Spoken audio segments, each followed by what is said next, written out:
All right, we're live. This is BrentNally. It's been a while since I've done a live stream here on YouTube, and I just wanted to jump on to kind of share some of my thoughts about the research that I've been doing regarding the political situation that we have, not just in the US, but geopolitically. And I do so much research and I'm constantly online learning. I want to share some of my thoughts because I've shared some of my thoughts with some friends and family, but I want to scale this and jump on YouTube. So anybody who wants to join, feel free to ask questions in the chat. I'll be happy to answer any questions and if this is interactive as possible.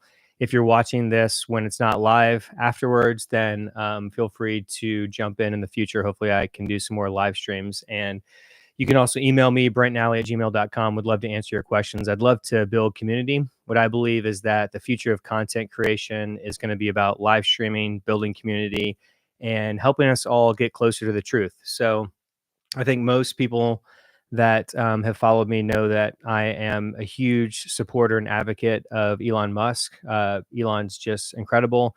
And of course, Elon is a big supporter of Donald Trump over the last few months. It was actually, I think, just about an hour or so after the assassination attempt on Donald Trump a few months ago when Elon, for the first time, officially made his support for Donald Trump public. It was pretty clear if you follow as closely as I do Elon Musk that Elon was kind of leaning towards supporting Donald Trump, but he didn't officially endorse Donald Trump for president until then. And there's a lot of confusing things going on in this world, and I understand people are confused, and I understand why. I'm still confused about many things. Reality is extremely crazy. So the point of this live stream is for me to just kind of share my thoughts, what I've learned, help us all get closer to the truth. I certainly don't have all the answers. I don't claim to be. To anybody who claims to have all the answers is obviously wrong and not somebody you want to trust. So let me just kind of go through my greatest hits of things that I believe. So Naval Ravikant is a very brilliant venture capitalist that I've followed for many years. And one of the things that Naval has been saying for many years, I first heard Naval say this, I believe, in 2017, is be careful who you follow. And that's never been more true today. So I hope to share a lot of truthisms that are not only true today, but are things that should guide all of us moving into the future as the world gets crazier and crazier. So one of the things that Elon says as well too is that the future will be weirder than you think. And these two things that I just laid out are by two really successful entrepreneurs, and Naval has turned into more of a venture capitalist. If you don't know who Naval Ravikant is, just follow him on X, formerly Twitter. It's at Naval, Naval. He's a brilliant venture capitalist and entrepreneur, early investor in Uber, early investor in Twitter, early investor in Bitcoin around, I think, 2010 or 11 or so, and just a brilliant mind. He's also founded Angel Fund, and he's got a new venture that he's working on right now. So I want to just kind of share some of these truthisms, these sayings that, and then explain them to make sure that it's abundantly clear. So be careful who you follow. What I've seen from a lot of my friends and family, and then just random people on the internet, is that you have a lot of good meaning, well intentioned people who are getting bamboozled by misinformation and disinformation. And it's very difficult to discern what is actually true in this world, in many times for many people. And in a certain way, it's becoming more and more difficult to determine what's true based off the complexities of our world and how technology is disrupting so many things in our lives. And I have news for you if you're not aware. This is probably only going to get more and more confusing and disruptive based off the technological changes that we're going to be seeing over the coming weeks, months, years, and decades. So if you think that you've seen a lot of disruption and change technologically, strap on your seatbelts, hold on to your butts because you haven't seen anything yet. So that's why when Elon says the future will be weirder than you think, Elon has thought very deeply about these words and he's chosen them very carefully, because whether you think that the future is going to be incredible or awful or somewhere in between, or some aspects of the future incredible and some aspects of the future awful, I think what's very clear to everybody, if you really think about it, and you don't have any type of crazy woke mind virus infected in here, I think everybody can agree that the future is going to be weirder than you think. And So that's why Elon has articulated it that way. And Naval has said, be careful who you follow. So just really stop and think about that. I would not even say who, I would say what. Like, be careful about the information that you're putting into your brain. So, my YouTube channel for the last few years before I stopped pumping out regular content in August of 2021 was about biorejuvenation, solving aging, longevity, how to live as healthy as possible for as long as possible. And that's what I'm still very passionate about. And that's my ultimate passion and mission for life. However, what I have realized from studying, the aging process and researching that over the last approximately 20 years, I'm 39 years old. I'll be 40 on March 16th of 2025. And I really started researching this when I was about 20 years old, when I started looking at my dad's mom at the time, my grandmother, and how she was in a nursing home and not doing well and on like 8 pharmaceutical medications, and just kind of first principles, curiosity, thinking, questioning, like, is this normal? Has this been like this throughout all of history, or is this something new? And of course, this is not necessarily normal. This is a relatively new thing. Um, Science and modern medicine and our modern society has done a really good job at keeping people alive because that's what the healthcare system does. But really, we don't have a healthcare system in the US and in the first world, the Western world. We have more of a sick trauma care system. And the healthcare system is something that's more personalized. It's something that you need to take personal responsibility to take control of your own health. And that's something that I'm not going to talk a whole lot about on this live stream. That's set for another video, another live stream, another conversation, because it's complex. But basically, personalized medicine and precision medicine and taking control of your own health in your own life is something that is very important, but it's also something that you have to take personal responsibility over.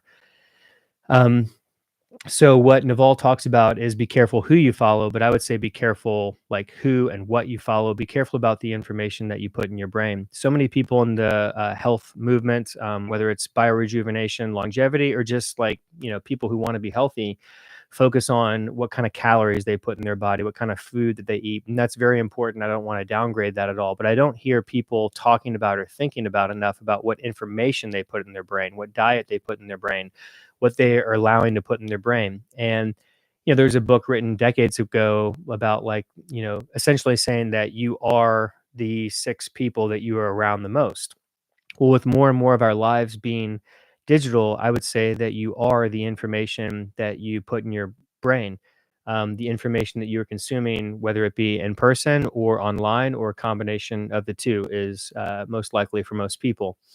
And so, what I've been seeing is that people have been bamboozled by a lot of misinformation, disinformation. So, I generated this thumbnail using Grok, which, if you're not aware, it's GROK. It is Elon's AI tool that he has on X and formerly Twitter, and you have access to that via X Premium Plus, which I pay for. By the way, if you want to pay for that and support Elon or just get it, there's tons of awesome features for it. I recommend you get it on a website rather than going through the iOS store, which will charge 30% fee, from Apple, and that you pay for it annually rather than monthly. That's the cheapest way you can get it, and that's how I've been doing it for the last couple of years. But when you do that, you have access to Grok, and Grok can generate certain images and answer questions. It's their LLM, and it's getting better and better. And Elon has stood up the most powerful supercomputer, supercluster, recently in Memphis, Tennessee, through his startup that he started last year, his AI startup called XAI that he started in 2023. And he's going to be building on that supercluster shortly. And if you see, I've seen the video of Jensen Huang, who is the founder and CEO of NVIDIA, which is now, I believe, the second highest valued company in the world, or at least the US, just behind Apple. I believe NVIDIA finished at about $3.2 billion market cap or so today. It was at 3.4 billion a few days ago, almost surpassed Apple at 3.5 billion for the largest, most valued market cap company on the planet. And so Jensen Huang is the founder, CEO of NVIDIA, and he's actually the longest tenured CEO of any publicly traded company in America. He founded NVIDIA, and I believe in 1994, and he's been CEO ever since, so about 30 years. And he's a brilliant guy, and he has a great relationship with Elon Musk that's gone on for many years. And there's a deep respect between Elon and Jensen Huang. And both of these men are absolutely incredible, and the amount of value that they've given to the world and the marketplace is absolutely just unfathomable for most people.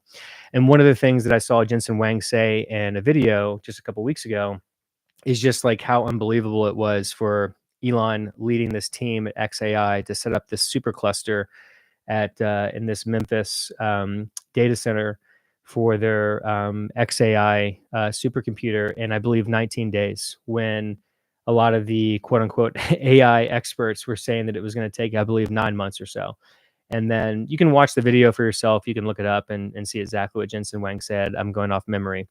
But my point here, this is just kind of a stream of consciousness here, is I'm just kind of describing certain things that I've been researching and piecing the puzzle together. So I use Grok to generate this thumbnail, and I thought about like, what kind of thumbnail do I want to create? Because I've learned a little bit about YouTube over the last few years, and big YouTubers like Mr. Beast, he's the biggest, Jimmy Donaldson, and the thumbnail is really important, and it kind of needs to grab you, captivate you. And then the title of your YouTube video should be something different than the thumbnail. So I just said, all the marbles is how I titled this video, because that's what I really feel like this election is more than ever. I know every 4 years in America, we always say like, this is the biggest election. This is the most important election, is what everybody says on corporate legacy media and talking points. And I would say generally every 4 years, it's actually true. So I don't think anybody is lying or anything, because the stakes just keep getting higher and higher and bigger and bigger. And, Elon endorsed Donald Trump a few months ago, as I mentioned earlier. And one of the reasons why Elon endorsed Donald Trump, that Elon has articulated in multiple videos, and if you follow Elon closely on X, is what I will articulate now, because I still feel a lot of people just have no idea about this. I've talked to certain friends and family, and they just don't know, because they don't follow Elon that closely. You're not hearing about this news in legacy media or in general conversations, I would say, from my experience. And so what Elon has said is that basically what's been going on here from a game theory perspective is that you've had the Democratic Party of the US basically allowing over 11 million illegal immigrants to come into the US, to cross the US southern border since Joe Biden came into office, I believe January 21st, 2021. And that number of about 11 million is an estimate that I believe is confirmed from the US Border Patrol. And the reality is that's probably a conservative estimate. It's probably much higher. So out of the approximate 350 million or so US citizens that we currently have, according to the 2020 US Census, you can fact check me and see what the exact number is. It's somewhere around 360 million or so from the 2020 US Census. And by the way, they do the US Census every decade, every 10 years. At the 2020, they'll do the next one in 2030.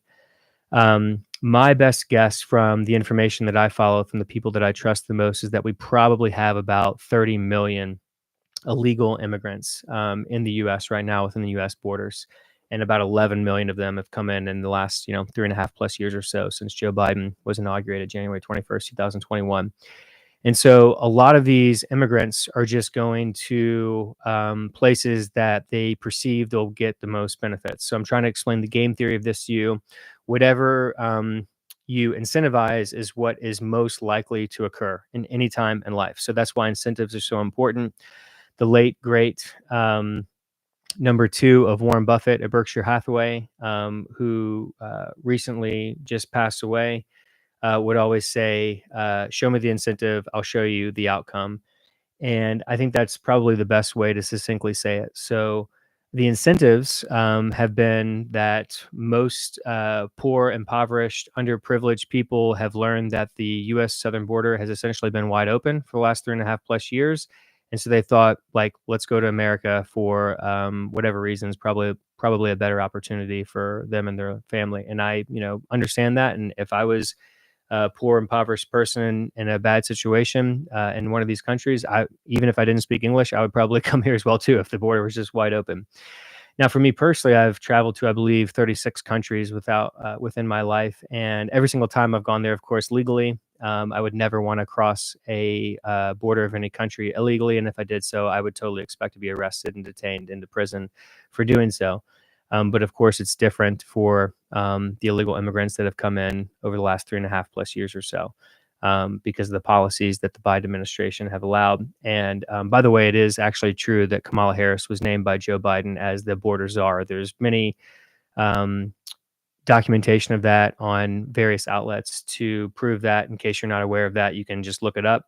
Um, and that actually comes into a very important point. There's been an effort by what I call the powers that shouldn't be. Some people call them the elites. I don't think these people are very elite. That word has a very positive connotation to it, which I don't believe these people deserve. Some people call them the deep state. I like to call them the powers that shouldn't be. I got that terminology from a guy named Jeff Berwick.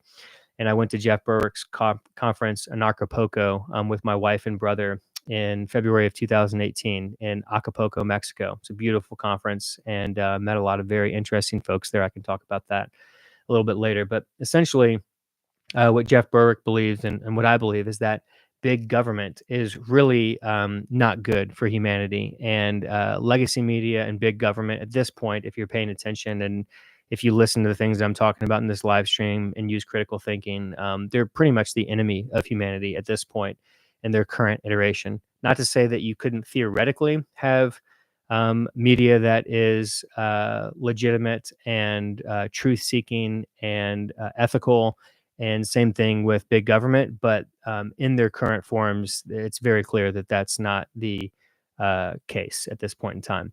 So how do you solve this? You need to scale back the government dramatically, and corporate legacy media is dying its own death just because it's a legacy technology that's being outcompeted by social media and big tech. And we can talk about that more on this live stream. So that's just a natural process that I don't see any way of changing based off current trajectories, regardless of whether Kamala or Donald Trump become president.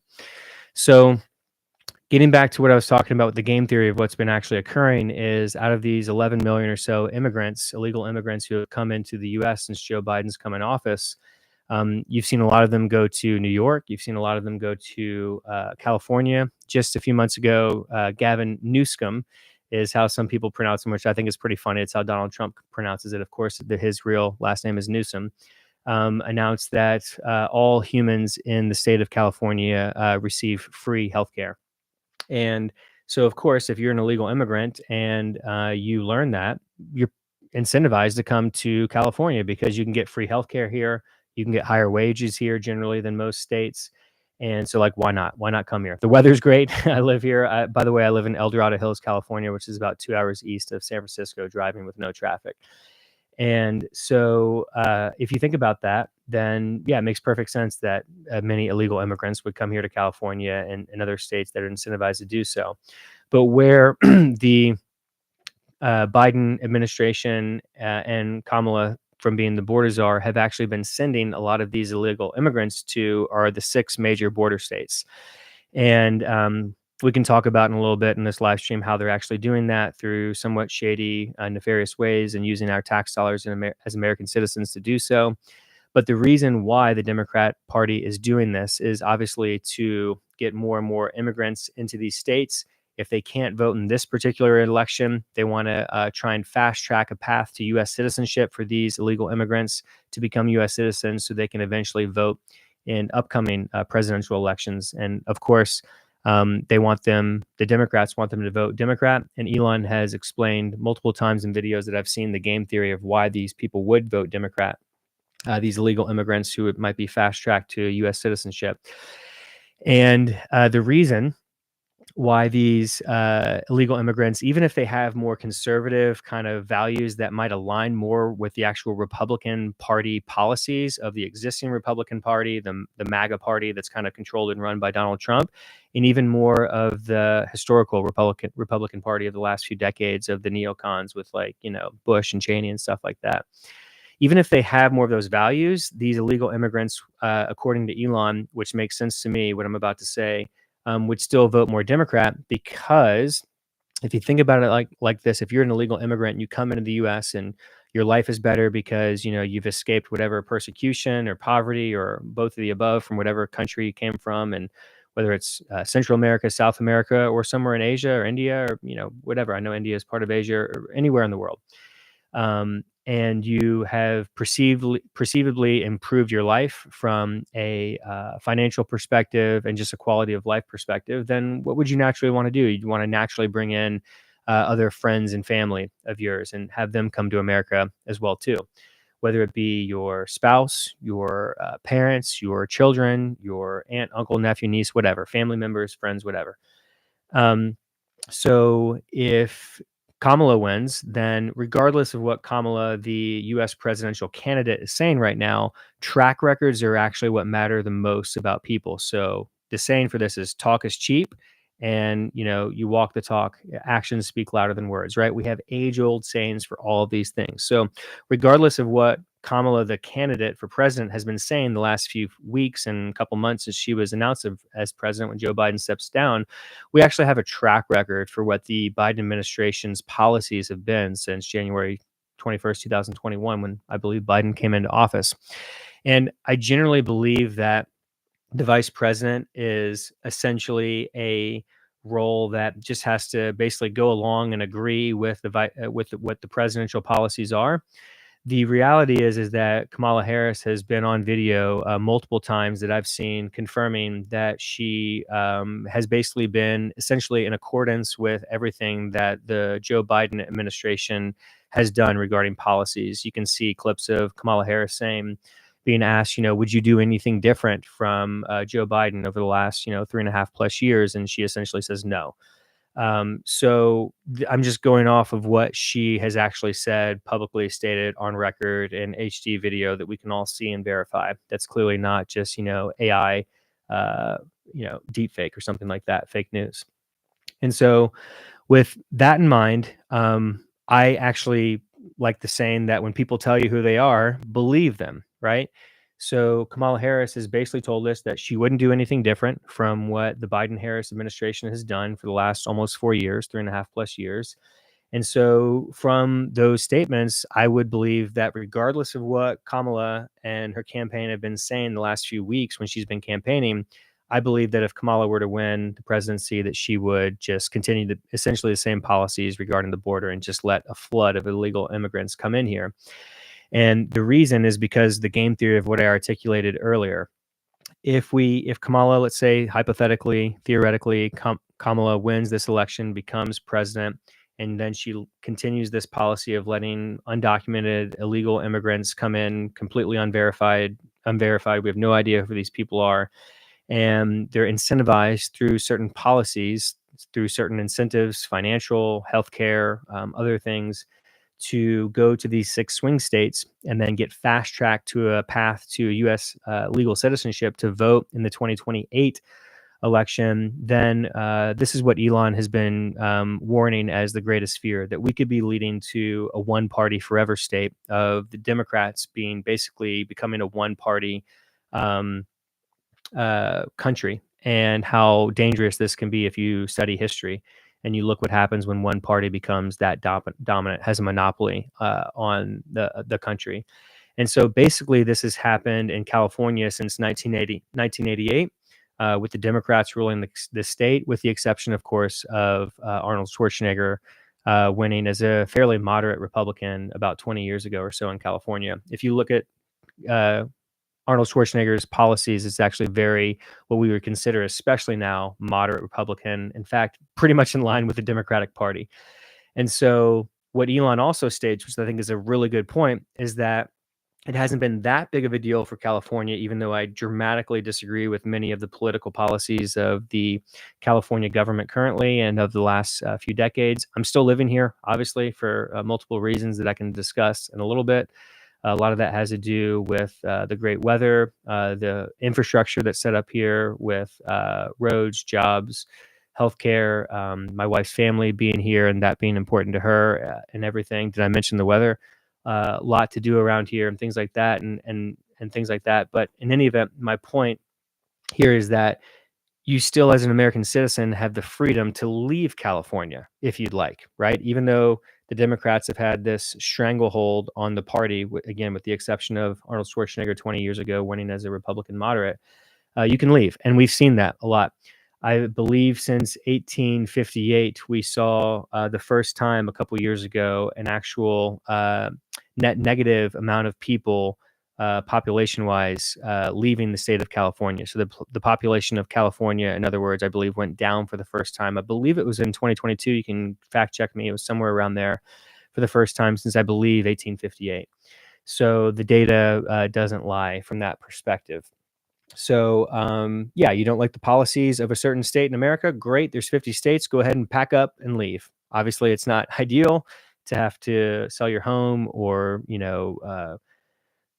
get quit your rent or whatever your living situation is, pack everything up and leave. But you can do that. We're American citizens. What Elon fears is that if we have a one-party rule country, if the Democrats do take control through this nefarious situation that I laid out, it could be really bad because you can't just leave America. At least it's way more difficult. A good friend of mine who I think is an incredible person is Roger Ver, referred to in the past as kind of Bitcoin Jesus.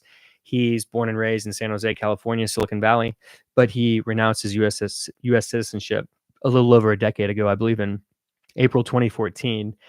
And so you can do it. You can renounce your U.S. citizenship, but it was very difficult for him to do so. And even now, the federal government, the IRS specifically, has been coming after Roger with a legal case, claiming the U.S. government, the IRS, is claiming that Roger owes them back taxes that he didn't declare certain Bitcoin holdings in April of 2024 when he renounced his U.S. citizenship. And so Roger is unfortunately in a legal battle with the IRS right now. Roger was arrested and detained in, I believe it was Barcelona, Spain, definitely Spain, in, I believe, April of 2014, just maybe a couple of weeks within the, I believe, 10-year moratorium or whatever of this legal status. So you can fact check me on that. And maybe if Roger sees this, he can share more details if I got anything wrong there. But the point is that it's very difficult to renounce your U.S. citizenship. I don't know if anybody's looked into that, but if you haven't, look into it. It's not easy. And you have to sign a lot of documents and disclose a lot of financial information. And the U.S. makes it really difficult for you to do so. And they don't want people doing that. They want you to stay here and paying taxes and being in the system as long as possible. So that's what we're dealing with here. That's what Elon is very worried about.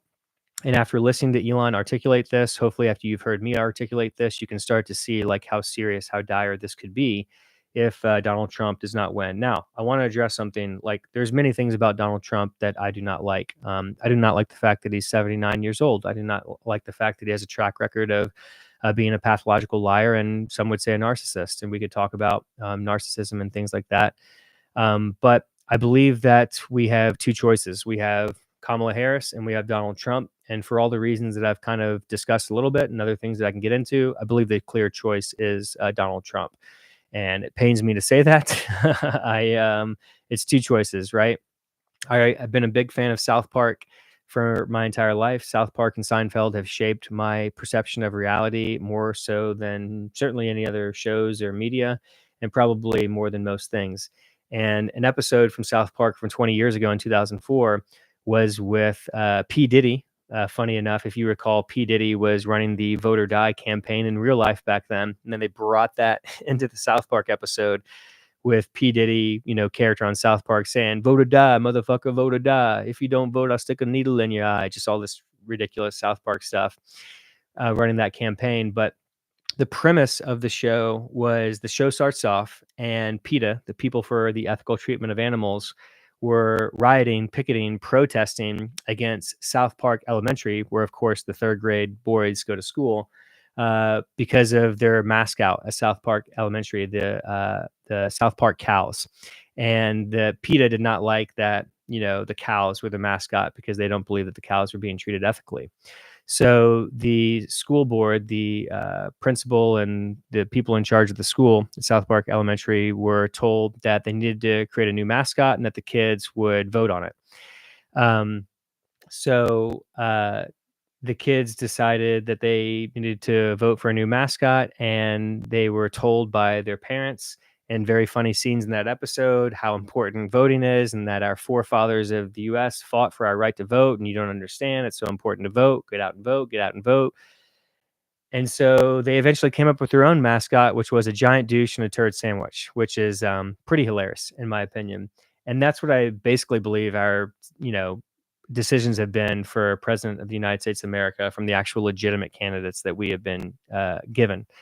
And that's what I believe that we basically have now. But I believe that Donald Trump is the, lesser of the two evils, so to speak.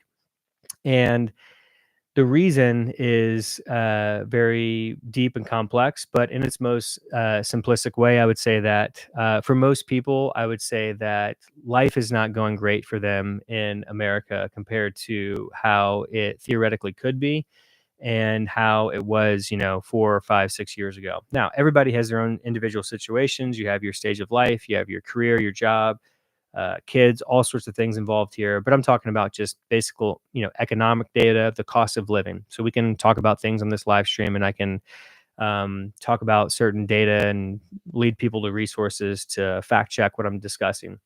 So the cost of living is dependent upon a number of things, and energy is the most important because it takes energy to do almost anything: build houses, create food, ship the food to where it needs to go to, so on and so forth. And the cost of energy is dramatically higher right now than it was under a Trump presidency. And the data shows that very clearly. So I'm not just talking about the cost of like gas for people who drive internal combustion engines. It's very obvious to people, and we have records to show that. But I'm just talking about the overall cost of energy. I watch a lot of podcasts. I watch a lot of videos. In fact, one of the reasons I don't do more of these live streams, which I should do more of, is because I'm constantly like learning, plugged into the internet, listening to podcasts, watching podcasts, and learning. And one of the guys that I've learned a lot from is this guy, Mark Andreessen. And he's a venture capitalist, one of the most successful. His venture capital firm is him and his partner, Ben Horowitz. So it's called Andreessen Horowitz.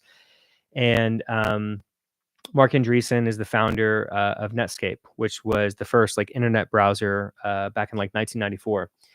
And if you think about being one of the most, if not the most successful venture capitalist firm of the last 2 decades or so in Silicon Valley, they're off Page Mill Road, I think they're off Sand Hill Road in Palo Alto, California, which is on the peninsula.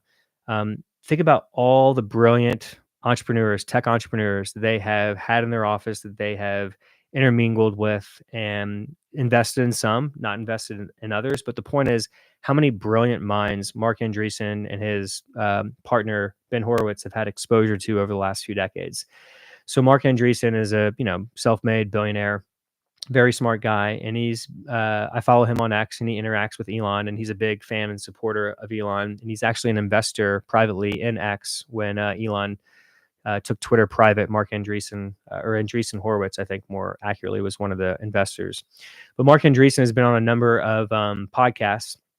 And one of the podcasts that Mark Andreessen was on, I believe it was in June or July of last year, was on Joe Rogan. And Mark Andreessen talked about why there is such a pervasive and horrible homelessness problem, specifically in San Francisco, but in also certain cities in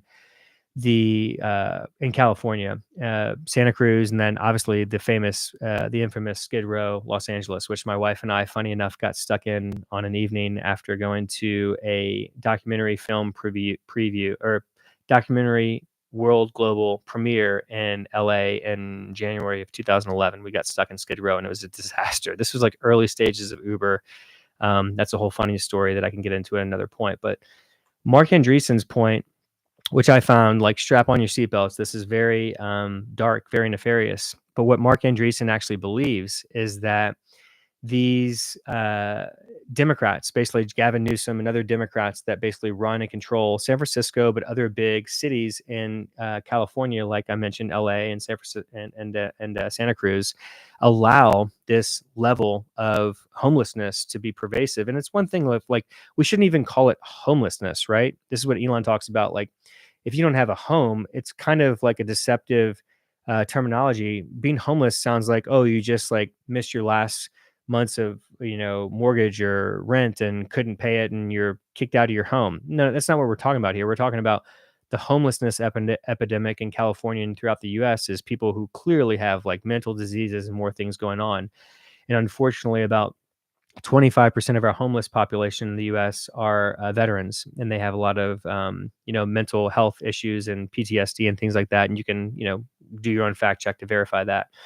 But the point, which is really dark, that Mark Andreessen articulated, you can find the clip on YouTube from Joe Rogan's June or July 2023 podcast, is that Mark Andreessen believes that these basically, I'd say, psychopathic leaders of the California Democratic Party, Newsom, but others, they actually like going out into the street and seeing these homeless people literally pooping on the street, literally doing, illegal, awful drugs, shooting up,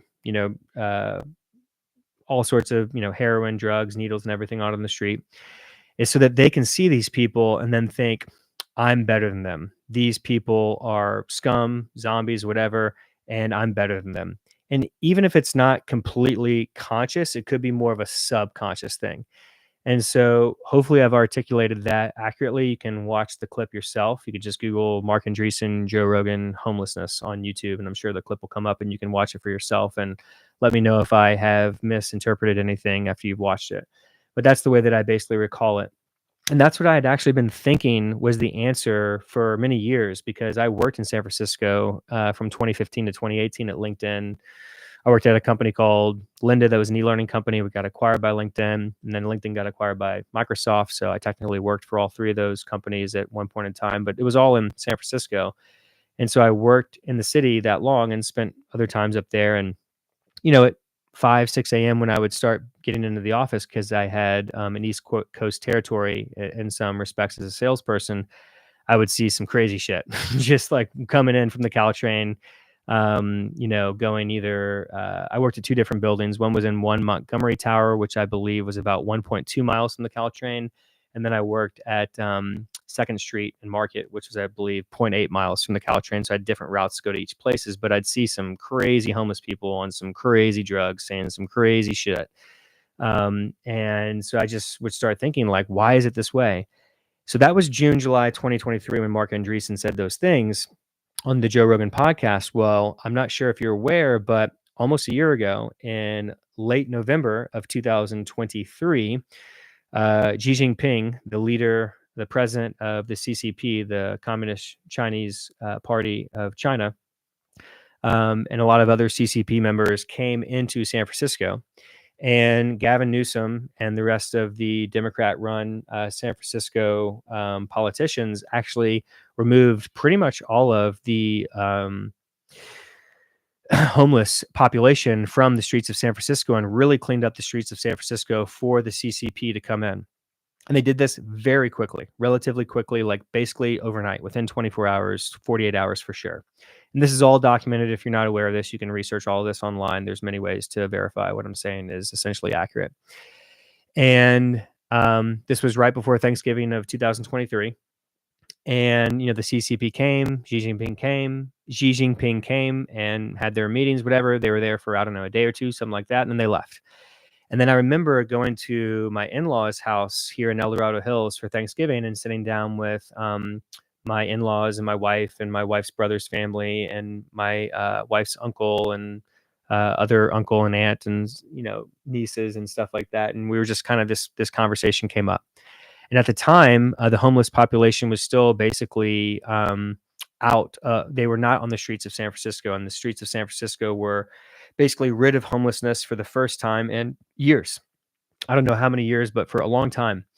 And we were all discussing at the time at the Thanksgiving table, like, is this going to be for good? Like, did they actually solve the homeless problem for good? Or are they just going to be back out on the streets? And we all kind of debated back and forth what we thought was most likely.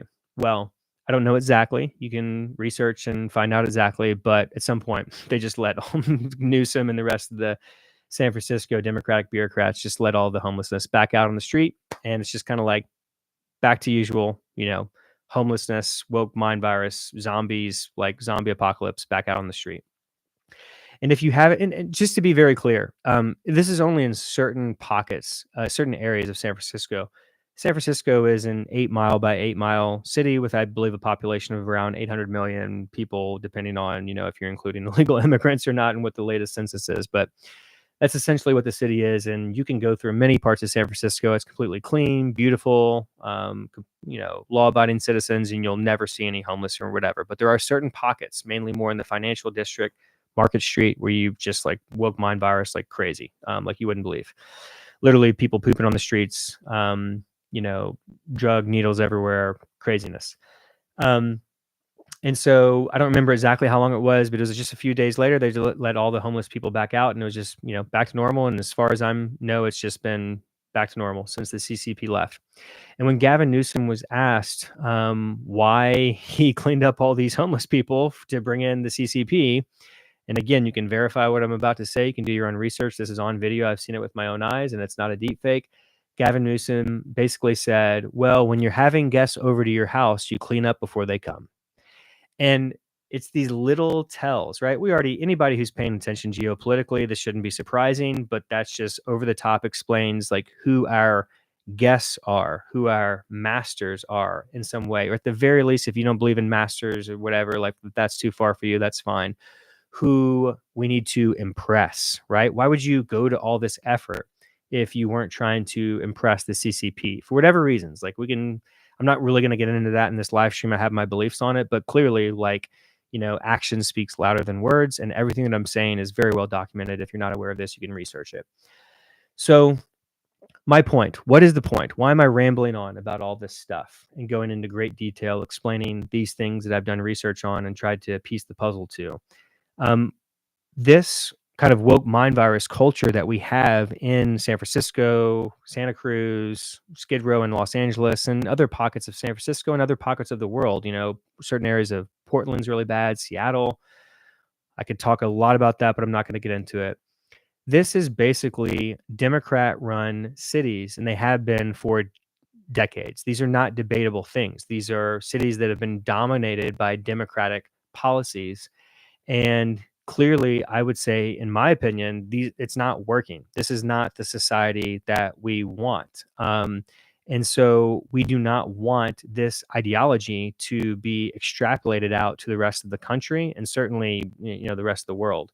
And so that's really what I fear. I haven't even talked about like other, certain financial policies, bureaucracy.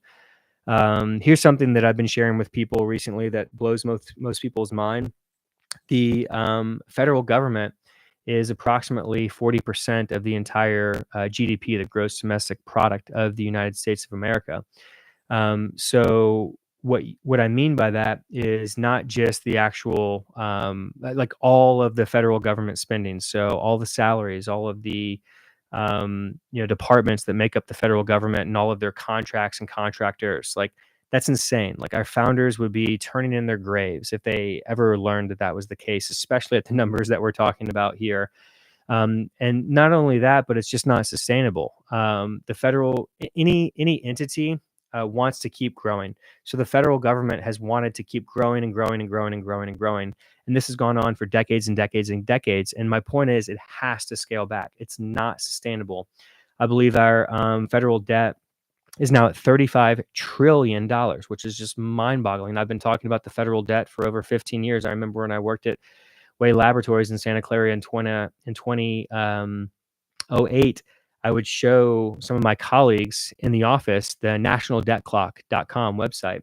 And at the time, I believe the federal debt was at like $7 trillion. And you can like see it counting in real time. And it shows you all these other statistics of, federal assets and private debt and all sorts of other things. And I remember just showing some of my colleagues this, and it would just blow their mind, like $7 trillion. That's insane. And it was insane. But now it's at 35 trillion. And in fact, the interest on the debt now, because interest rates have come up, is now over $1 trillion. So we're literally paying over $1 trillion per year, which is now more than our federal defense budget, basically the military budget, which I believe is around 800 billion. We're paying more just on the interest on the debt. And because interest rates have come up, that interest on the federal debt of now over 1 trillion is set to be rescheduled soon. And it's going to be up higher because interest rates are higher from when those debt rates were set previously. And so this is existential. This is not sustainable. This cannot go on forever. These are just numbers. This is just math. And I was a Ron Paul supporter in 2008. I was also a Ron Paul supporter in 2012. And one of the things that Ron Paul was saying back then, and had been saying at least since 1983, I found a video on YouTube in HD of Ron Paul from 1983 talking about auditing the Federal Reserve. Now, I tried to find that video maybe a year or two ago or so on YouTube, and I think YouTube scraped it. If you're not aware, YouTube has deleted, scraped, censored tons and tons of content over the years. The glory days of YouTube was 2009, 10, 11, 12, 13, when I did tons of research and saw all sorts of wild shit before there was all this censorship and, content moderation or whatever. And so, in any event, what Ron Paul was saying and had been saying like a broken record and is still saying today is that we've never had an audit of the Federal Reserve. Like, this is just a fact. So we don't actually know certain things about the Federal Reserve because it's never been audited. Like, that's insane. The Federal Reserve is insanely powerful. It's what sets the interest rates for the global reserve currency of the planet, which is the US dollar, and it needs to be audited. We need to know what's actually really going on in the background in these documents. But whenever you have a candidate like Ron Paul stating that in 2008, 2012, I mean, he just had basically no chance of becoming president because, the powers that shouldn't be, as I like to call them, which are the Democrats and the Republicans, they are a one party state in the sense that they agree on the most important things that we should not change, which are actually the most important things that should change to improve the everyday lives of most of our citizens. And one of those things would be auditing the Federal Reserve. Simple, common sense, moderate, just no brainer. The Federal Reserve needs to be audited. However, if you were to bring that up to Congress or something like that, who actually has the power to do so, they would never do that because Congress is of course bought and paid for by all the powers that shouldn't be, due to how the way lobbying works and funding to get their jobs and things like that. If they step out of line, they basically lose their jobs, and so they stay within the line. Um, so we've just kicked the can down the road for longer. Now the debt's at 35 trillion, which is nuts. And then when you look at, it keeps going up higher and higher and higher. We look at potentially shutting down the government. Well, what does Congress do? They just vote to increase the deficit spending, increase the debt further and further and further. It'd be like if you and your wife, or if you're a woman, you and your husband were in a lot of credit card debt, a lot of financial debt. Instead of actually devising a plan to pay off that debt and lower spending, you just decide to keep raising your debt limits higher and higher and higher, which of course you don't have the power to do. You can't go to your financial institutions, whether it be your credit card or your, mortgage or car loan or whatever, and just say, hey, I just want to raise the debt ceiling higher and higher. That's based off the actual income that you have coming in. It's what allows you to do that. But this cannot go on forever. It will eventually reach a point where our debt will get downgraded, and that's where things get really, really scary. So these are the things that actually worry me. These are the things that we don't actually talk about as much on, these presidential candidates. These are the things that are most important that are not discussed on legacy media. When I say legacy media, I want to be very clear what I mean by that. It's a legacy technology that's dying. So pretty much all the corporate legacy media that you see, whether it's on video, something like CNN, MSNBC, which I call MSNBS, I call CNN the Clown News Network, or whether it's something even more conservative like Fox News. These are all legacy medias. They are by definition dying if you just look at the numbers, the engagement on video and on the internet, whether it be reading something like New York Times, the Washington Post, the Wall Street Journal, so on and so forth.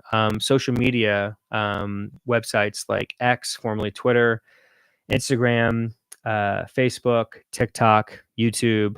These are all platforms that are growing in engagement, growing in profits, and the legacy media is dying off. So I think everybody understands that, but just wanted to clarify. So a lot of people might be thinking, Brent, how could you vote for such a, narcissist, crazy, whatever, old man? Like, I don't like it. I don't like Donald Trump. But when I'm given the option of two people, the choice is very, very clear based off the policies that we've had. The inflation that we've had since Biden took office is around 25% or so. So what you see when the government's saying, oh, inflation's only like 2 or 3%, they're talking about like in the last 6 months or the last year or something like that. But if you look at what's happened since Biden's actually been in office, it's been insane. And 2020 was actually the worst. We had so much money creation by the Federal Reserve that year because of the pandemic. I didn't even talk about that. By the way, I wanted to talk about all this stuff in 2020, 2021 on my YouTube channel, but I know that if I actually came on and shared my mind about these things, I just immediately get, my account on YouTube um, destroyed. I'd just be taken off because I'm a little nobody account. So I just kept my mouth shut. I was also saying in 2022, as soon as I heard that Elon put in a bid to acquire Twitter, that this was so important for Elon to get Twitter because basically big tech at the time had a giant monopoly of agreement of what to censor and how they would censor certain things together. Hunter Biden laptop, the pandemic, so on and so forth. All these things they would essentially censor in lockstep together. I remember in June of 2018. I was driving across the country with my wife, and we were in Texas. We had just crossed the border into Texas. We were stopping and stayed a few nights in Dallas, Texas, at Highland Park with my aunt and uncle. But just when we crossed the Texas border, my friend, Blake Canfield, texted me and said, he said something along the lines like, big tech just censored Alex Jones off all the big tech platforms. So literally within 1 hour, Alex Jones was censored off of YouTube, Facebook, Instagram, um, Twitter, on and on, all of them, even like PayPal, like all the financial private institutions, like for him personally, just immediately censored, all within about an hour. And of course, it was a coordinated censorship attack by all the big tech platforms. And they, of course, chose Alex Jones because Alex Jones was the perfect vessel, the perfect patsy for them to get most of the people who believe that Alex Jones was just a crazy conspiracy theorist to fall in line and say, yes, we're glad that Alex Jones is no longer on these platforms. He's bad. Alex Jones bad. Censor him. But that was, of course, just the first step that big tech had to get the public approval of censorship for an individual. And then they, of course, meaning big tech, use that model to then start censoring a lot of their perceived political opponents from there on out. And they just started censoring like crazy. I could go on and on, all the people that they censored from there. And so one of the things that Elon points out, which should be abundantly obvious to anybody, is that whatever entity is censoring, they are not the good guys historically. It's very, very clear if you've studied history. Now, I'm not talking about an individual. Like if I'm on a platform like this and you're like just spamming in the comment section, clearly you're a bot or a crazy person. Like I can censor you on my account. That's very different than having like a massive platform and choosing who to censor because you don't like what they're saying. And one of the things that Elon talks about with X is freedom of speech and how it's paramount to our functioning democracy, and why Elon says he actually acquired X. It's the main reason why. And Elon says that the true test, if you have freedom of speech or not, is if people you don't like or entities that you don't like are saying things that you don't like. So if you have entities saying things that you don't like about people you don't like or things you don't like, then you know that you have true free speech. And what you have is tons of people on X spreading all sorts of hate about Elon and other conservative ideologies, and they're not being censored. So a great recent example of this is Keith Olbermann. If you don't know who this guy is, he used to be a Sports Center broadcaster maybe 20, 30 years ago. I remember him doing the Sports Center anchor in like the late 90s, early 2000s. I'd watch him on like baseball highlights in like 1999, watching home runs, back, it's gone. And then he was a MSNBC host for many years. Maybe he still is. Who knows? The guy has just weathered into oblivion as far as I'm concerned. But he's gone like completely crazy. If you see this guy, Keith Olbermann's posts recently on X, they're just like beyond insane. Keith Olbermann is literally calling for Elon to be arrested, imprisoned, and all of his corporations just basically handed over to the government. And, obviously that's insane. But Elon is allowing Keith Olbermann to spew this nonsense on the platform and not censoring him. So what Elon's philosophy on this is what I believe is that the best source of disinfectant is sunlight. In other words, the best way to fight hate speech or bad speech or just speech you don't like is just, to let it be out there and let people decide and see it for themselves. And you can tell enough people, or I think people are smart enough. I think the wisdom of the crowd is good enough to see when people are nuts. So I'm gonna look at some of the chats. The first few are just like whatever. People were waiting for me to come in, and then my Brandon said, "My boy Blue, what's up, Brandon? Good to see you here." And then my wife said, "P Diddy is enemy number one." Yeah, we haven't even talked about P Diddy, Epstein. So I save a lot of photos and things to my photo album on my iPhone. I want to share some of those because I have one here for P Diddy. Here it is. So boom. So Epstein guest list, Diddy guest list, all the celebrities coming out to support Kamala Harris. So we've seen some very strange things over the last few weeks.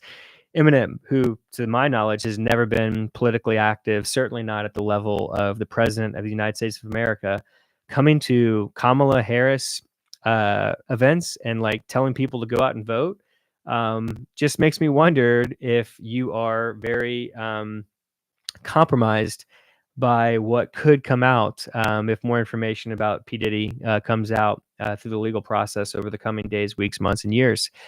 And one of the things I watch, like as much Elon content as possible. It's possible that I've watched like more Elon Musk speeches, interviews, videos on the internet than like any other human. I'm up there for sure. I'm in the top 1%, no doubt. And I watched all, I believe, 5 of Elon Musk's live events at Pennsylvania over the last 10 days or so. And and Elon just went up there and spoke for a little bit, and then he just took a lot of questions from the crowd.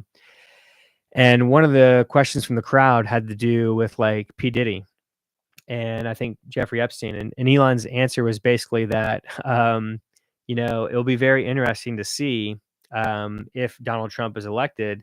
By the way, Donald Trump has said publicly, I believe he said on Lex Friedman's podcast a few weeks ago, that if Donald Trump is elected, he's going to release all the documents of the Epstein client list, which we deserve to know as public citizens and just citizens of the world. It's very important information because of the influence of power that Epstein wielded and who he was associated with. We know for sure Bill Gates, Bill Clinton, Kevin Spacey, on and on and on and on and on and on and on. Just Ghislaine Maxwell, her father, if you don't know, was a billionaire who died under very suspect situation on a cruise liner or yacht, a big boat in the middle of the ocean, fell off the ocean, because that happens all the time. Billionaires who own media companies fall off into the ocean all the time, right? That's normal. So in any event, my point is that Donald Trump confirmed on the Lex Friedman podcast a few weeks ago that if he is elected, that he will release the Epstein client list and hopefully like tons of information about who Epstein was associated with and what Epstein was actually doing. Clearly, Epstein's main business was blackmail. If you're not aware, every single square inch of Epstein's massive mansion in New York City, Manhattan, I believe, but New York City for sure, was being video recorded. And so why would you do that? Even the bathrooms, like clearly his currency, Epstein's currency, was blackmail. And the more powerful people he associated with, and the more he brought them around these young girls in certain situations to get them video recorded doing probably illegal, at the very least suspect things, the more he would have influence over them to blackmail them and get them to do what he wanted them to do. A lot of these people in this circle of Epstein are also tied into Diddy. When we look at like very, very like our basically a lot of our top celebrities of all time, Bieber, on and on, Beyonce, Jay-Z, we could go on and on and on. But it'll just be very interesting. The problem with Trump is that he says so many things that don't turn out to actually be true. So you never know. Trump's a wild card from what he actually says and what actually occurs. But Trump has said that he will release that information about the Epstein client list if he's elected. Trump has also said that he will release the full JFK files, about the JFK assassination. Now, Trump said this previously when he was in office that he would release it, and he didn't. And Trump has said that the reason why he did not release those files is because he was basically begged not to by people that Trump trusted at the time. And Trump regrets not just releasing the JFK files, I believe. And Trump has said that he will release them this time. We deserve to know. It's time. It's been a long time. I believe JFK was assassinated in 1963. It's been 61 years? it's time. It's time for us to know what really happened, how involved the government was. And that leads me to something else. This is just a stream of consciousness here. I'm just trying to connect all of my like knowledge, perceptions, opinions, things that I've learned over time. And feel free to fact check me on any of this stuff, message me, whatever. A lot of people don't realize this, but the term conspiracy theory is actually a terminology that was created by the US federal government after the JFK assassination to basically try to say that anybody, any American or any human who was saying anything that was not in accordance with the official US government's um, declaration of what occurred with the JFK assassination was a conspiracy theorist. In other words, you're a bad person, you're crazy to believe anything that the government's telling you, the federal government's telling you, is not true. And so that terminology stuck very well.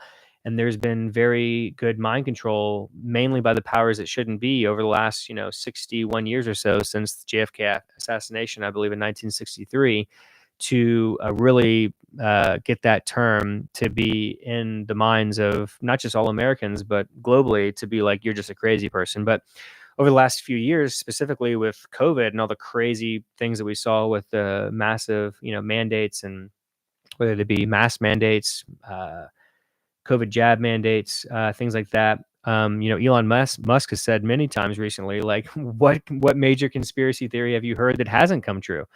So many of them have actually been proven true. And think whatever you want about Alex Jones. The man is flawed, a deeply, deeply flawed individual who's had his mental health challenges for sure. But there's video of Alex Jones in, I believe, July of 2001, talking about be careful of the U.S. federal government uh, staging a false flag terror attack. Maybe even blowing up the World Trade Centers and blaming their boogeyman, Osama bin Laden. I mean, this is on video. It's mind-boggling.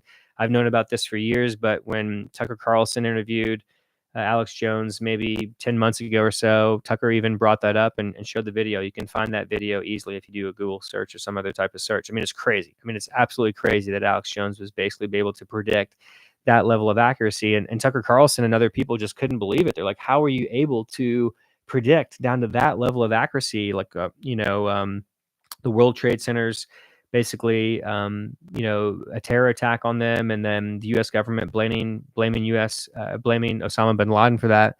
And Alex Jones's basically answer is that I just read a lot of documents of their own, basically deep state powers that shouldn't be, the federal government, alphabet soup documents, CIA, FBI, whatever, and NSA, whatever. If you just read enough of their own internal documents, then it's easy to kind of predict what's most likely to occur. And that's what he was doing all the way back in 2001, and certain things that he does as well too. So very clearly, Sandy Hook was a huge mistake of Alex Jones, and he regrets that. And Alex Jones has dealt with his own substance abuse issues with alcohol and cannabis and other drugs and whatever, and psychosis from just frantically studying these powers that shouldn't be 20 hours a day, not getting enough sleep, which sleep deprivation might be the biggest hindrance of his cognitive faculties. But there is no doubt that Alex Jones has predicted a lot of crazy things that most people don't know about that came out to be true. Jeffrey Epstein, one of them as well too. Alex Jones told Joe Rogan about Jeffrey Epstein years and years before the scandal really was uncovered around 2019 or so. And Joe Rogan just never believed Alex Jones. And by the way, Joe Rogan and Alex Jones have been, friends since around 2001 or so, early 2000s. So they would talk and go on each other's, radio shows or podcasts, whatever, for many, many years. And that's one of the things that Alex Jones would always tell Joe Rogan and other people about Jeffrey Epstein. Like, and Joe Rogan's just like, no way, dude, that's crazy. You mean to tell me there's some like super wealthy guy, Jeffrey Epstein, with his private jet flying around with Bill Gates and Bill Clinton and all these other influential political and business people who are like pretty much the most powerful people on the planet, and abusing young women and children, raping them and whatever, and basically doing child sex trafficking and whatever nefarious things. And yeah, I mean, it was all true. I don't know how much you've researched Jeffrey Epstein, but I mean, it's all very, very well documented, and I've gone deep down that rabbit hole. I highly recommend the Epstein episode, TV series that was on Netflix, I believe in 2020, maybe a 4-part episode. Very well done, and tons of other content. This lady, Whitney Webster, has done a deep dive investigative journalism on Epstein, if you haven't gone down that rabbit hole. So For those of you who might actually still be watching and wondering, why are you talking about Epstein? Why does this matter? It matters deeply. It matters deeply because of the level of influence that he had and the people that he was working with. I mean, I could just keep going on and on and on and on with the former founder of Victoria's Secret.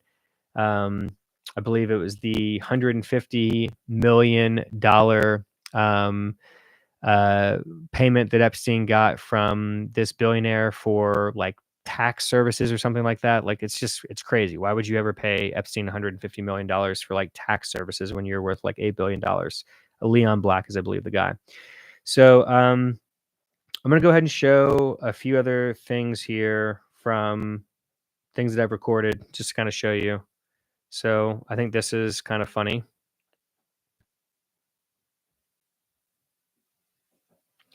Let me turn the volume up on here, or the volume down.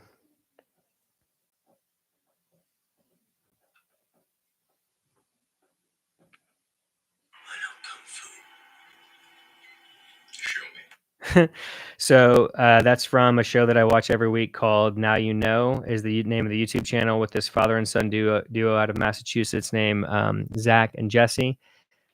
Zach is the father, Jesse is the son, and it's just a little clip from their show. They do a show every Tuesday called Tesla Time News, and that's a Tesla bot at the very beginning. And basically, the future is going to be really exciting, because if you think about the neural network and the LLM of like Grok that Elon has through XAI, eventually going into this Tesla bot, along with a lot of the AI that they're learning from the full self driving of the Tesla cars on the road, eventually this Tesla bot's going to be able to just like download certain programs, information like from the movie The Matrix, into its brain. And eventually, with Elon's other company, Neuralink, it's not out of the realm of possibilities that we'll be able to download certain programs, certain learnings, things like Kung Fu or whatever, like directly into our brain through a neural link. So want to show you another thing right here. If you haven't seen this meme, all right. So this is what Kamala Harris actually looks like right there. Um, right there. That's a real picture of her from 60 Minutes. But this picture, you might recognize, this one right here is her official headshot that you're seeing in all the corporate legacy media when they're showing Kamala Harris, the presidential candidate. Now, I don't know when this picture was actually taken, but to me, it looks like it was taken at least 6 years ago, probably closer to 8 or 10 years ago or so. And it looks like it's probably also been, airbrushed, touched up quite a bit. So when we talk about when people like Donald Trump talk about, legacy media being fake news, like these are the things that Donald Trump's talking about. Like, this is fake news. Like, just show what she actually looks like. I worked at LinkedIn from 2015 to 2018. And when Linda was acquired by LinkedIn, we actually had some LinkedIn training, and we were highly encouraged, if not basically, told outright, that you need to have an updated headshot of yourself on your LinkedIn profile to basically be professional and to follow the guidelines, the rules of LinkedIn as a LinkedIn employee. And, they brought in a professional photographer and designated time and good lighting and stuff to take our professional headshot, and encouraged us to put that on our LinkedIn profile, because you want to represent what you actually look like recently. And so I just think that this is like ridiculous. Like, all we're asking for is honesty, transparency out of our institutions, whether they be legacy media or our government. This should not like be controversial or anything that any reasonable person doesn't want. Like, just truth, honesty. And when you just see something like this is what the woman actually looks like. And this is what the fake legacy media is telling us she looks like. It's clown world. This is another screenshot I took right here of Eminem. I think this is a real picture of when he dressed up as a woman, whatever.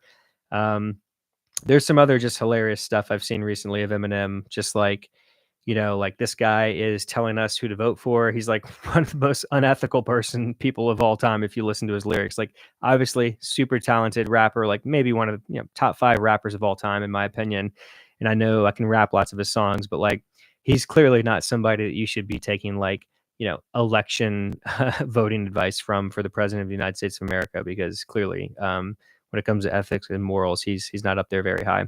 This is a picture that I just think is really funny. So if you don't get the meme, I'll zoom in on it a little bit. This is Trump in bed, and he's gripping closely the illegal immigration into the U.S. chart. and he's gripping it closely because if you're not aware, the only reason Trump is actually alive today is because he was turning his head right before the Thomas Crooks, the assassination attempt, took the shot where Trump turned his head ever so slightly that didn't take his life and just grazed his ear. So, Trump has joked, and rightfully so, that he's very happy that he was looking at that chart and turned his head during that speech, which saved his life. This is a real picture of a real human. So if you're just not aware of this type of stuff, I mean, this is a real picture. There are people like this that have so many mental health issues that they would do this to their body. So I would say this is the woke mind virus encapsulated. Take a hard look. This is it. If you're not aware, I first became aware of this account on Instagram and mainly X, formerly Twitter, Libs of TikTok. The woman has since been ousted of her actual name. Her name is like Chaya something. She's a Jewish woman, somewhere around my age. I think she's like younger than me. I'm 39. I think she's in her early 30s. But in any event, all she does is she takes videos of like very far woke, far left, woke mind virus infected people on TikTok and just re-uploads their videos onto, I think, mainly Instagram and X, formerly Twitter is where I see them. And they're people like this, just look crazy, say crazy things. And like, I want to be clear, I have compassion for these people. I feel sorry for these people. I think that we need to help these people in our society, and we can talk about like ways to do that. But I mean, hopefully we can all agree that this person is troubled and needs help. And so, this is the woke mind virus that I talk about and discuss, and that we don't want to keep perpetuating these types of ideologies that would cause a person to become this crazy. AI is nuts. If you're not playing around with AI for video and image generation, then I would encourage you to do so. This is an image that's like pretty cool that AI created. So I just took a screenshot of that. And this is pretty funny too. Like, as somebody who is half Jewish says, everyone I don't like is Hitler, a child's guide to online political discussions, right? As somebody who's half Jewish and I've thoroughly studied Hitler and the Holocaust and all those things, I've been to Israel multiple times. My sister just got back last week from Israel visiting a beautiful family that's there. It's my wife's younger brother and his wife and 8 children. Now they have, I don't know how many, I think I have like 26 relatives that live in Israel, and I think like 22 or 3 of them are blood relatives. The other ones are through marriage. So that's all my family in Israel. My point is that anytime one side is just comparing someone to Hitler, I'm just very, very suspicious of that, because Hitler was a very unique and very evil, powerful person. And so the comparisons to Hitler from Donald Trump from the Democrats right now are just, for the most part, cringe. And I see some of the comparisons. There are some like loose comparisons that do kind of line up, but Hitler was really bad, and what he did was nothing like anything Trump did do in his first 4 years of office, or anything that Trump has seriously, and the keyword here is seriously, claimed to want to do in the future. I could go on and on for that, but I'll just move on.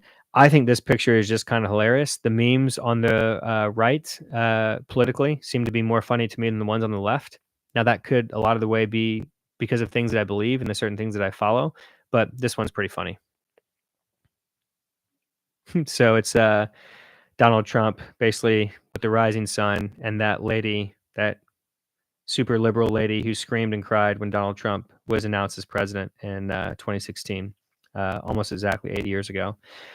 This is a screenshot that I took that shows the countries that have voter ID law. So just take a look at that, right? And in the US, in case you're not aware, it is state by state. And I will actually go ahead and show you something on that because I took a picture of it real quick. So this is it right here. So this is voter ID law in the US broken down state by state. So the blue, thank goodness, are most countries that do require voter ID. The yellow or orange, looks like more orange, shows non-voter ID required. And the gray is one of the states that I'm in, California, is no ID required. So what that means is that you could actually get in trouble in the state of California in these gray states for asking someone to identify themselves when they're trying to vote, which is just absolutely insane. Newsom passed a law about 3 weeks ago that made it illegal for any election official to ask somebody trying to vote for their ID. Um, it's crazy. Why would you want to set up any type of law like that unless you were actively trying to cheat? I can't think of any reason, any legitimate reason why you'd want to do that. Can you? Of course you can't, because there is no reason. It's absurd, and that's what so many people have been rightfully so pointing out. And so this is another one that I like. Nobody should be surprised that election fraud is happening again in 2024 because nobody was punished for it doing it in 2022. Yeah, so I saw a lot of crazy things in 2020 regarding the Trump election. I saw them mainly on Twitter, but of course, this is before Elon acquired Twitter in 2022. So Twitter was basically controlled by the left. I remember the Hunter Biden laptop story coming out about this time exactly 4 years ago. It seemed totally legitimate to me. I researched it, investigated it. It made total sense. But of course, all the big tech social media companies that essentially had a monopoly all basically said that it was just Russian propaganda, Russian fake news, and the 51 um, members of the, I would call it basically the powers that shouldn't be, the deep state, the CIA, FBI, whatever, all those people, said that it was Russian disinformation when they knew in months in advance that it actually was legitimately Hunter Biden's laptop that Hunter Biden had turned into that uh, computer store to be fixed and then just left there. Like Hunter Biden just left his own laptop there with all this incriminating pictures and videos. And by the way, I've seen them all. I haven't seen all of them. I have the document that has all of Hunter Biden's photos and videos from his laptop. I believe it was a MacBook. And I haven't watched them all, but I've watched some of them. I mean, it's crazy stuff. I mean, it's literally him smoking crack with hookers and stuff. I mean, it's just deeply illegal, dark, disturbing things. It's not deep fakes. It's all real. It's all been verified by computer forensic expert analysts, and all of the deep state entities that I mentioned, the NSA, the CIA, and the FBI. They all knew that it was legitimately Hunter Biden's laptop, but they all purposely told big tech and legacy media that it was Russian disinformation and fake, so that it could be censored. And if you look at certain pollings, and if you just use common sense, if you're a common sense American with moral values, you would imagine how this would deeply impact people's voting in the last election if this information was actually allowed to be spread as it should have been. And in this same scenario, let's say Elon Musk did own X, 4 years ago. Obviously, Elon would have allowed this news to be shared. On New York Post um, was the journalism entity that was trying to share the post on Twitter and was blocked. And actually, New York Post's account was suspended on Twitter at the time for trying to share the Hunter Biden laptop story. By the way, the New York Post was founded by Alexander Hamilton, and from the famous musical from a few years ago, Hamilton, which I highly recommend. And it is the oldest newspaper. It's funny to even call it. I was trying to figure out the word because everything's online now. Most things, some people still actually read physical newspapers, but New York Post is the oldest newspaper in the U.S. FYI, in case you're not aware, and it is very conservative at this point in time. All right, so I'm trying to find some other. Okay, so in case you're not aware, I took a screenshot of this. These are all the other investors, maybe not all of them, but the big ones that own X, Elon Musk's company. So a lot of people think that Elon just owns X, formerly Twitter, himself. He does not. He has other bankers and other entities that did the round and helped Elon acquire Twitter, now X. So you can see the people on here: Bill Ackman, Sean Diddy Combs. That's very interesting, and I bet Elon wishes that Diddy was not involved in that. The Saudi prince, Al-Walid bin Talal bin Abdulaziz Al Saud, Jack Dorsey, the former founder and CEO of Twitter. By the way, there's a great YouTube channel that's been around since the early days of YouTube, since around 2010 or so, that did a video maybe 5 years ago or so about the founding of Twitter. And Jack Dorsey, while he did get the co-founder title, he actually was not one of the original founders of Twitter. He came in a little bit later and then got that co-founder title and kind of took over control of it as the CEO in a very interesting way, if you believe this story, which I do think has a lot of credibility and makes sense to me. So if you're interested in that founding story of Twitter, you can look that up on YouTube. And then Andreessen Horowitz, who I talked about earlier, was one of the ones on here. And then 8VC, a venture capital firm co-founded by Joe Lonsdale, which, by the way, Joe Lonsdale is an awesome guy. He's one of the co-founders of Palantir, very, very successful tech company that has done a lot of work with the Defense Department here in the U.S. to help stop terrorism. And Joe Lonsdale is also a big supporter of biorejuvenation science, which ultimately, if we don't, invest in biorejuvenation, then we're all just going to eventually die of aging if we don't die of something sooner. And I personally would not like to die of aging. I would not like to slowly wither away from age-related diseases until I die of aging. I'd rather solve aging and stay as young, biologically, and healthy as possible for as long as possible. So that's what I think most of you on my YouTube channel know me for. And that's what I would like. So I'm just showing some other cool pictures on here. This is actually the first Tesla supercharger from 2012. If you're curious about that at all, even if you're not, there it is. There's the first Tesla supercharger from 2012 at Harris Ranch, California. 90 kilowatts. That's what it looked like back then.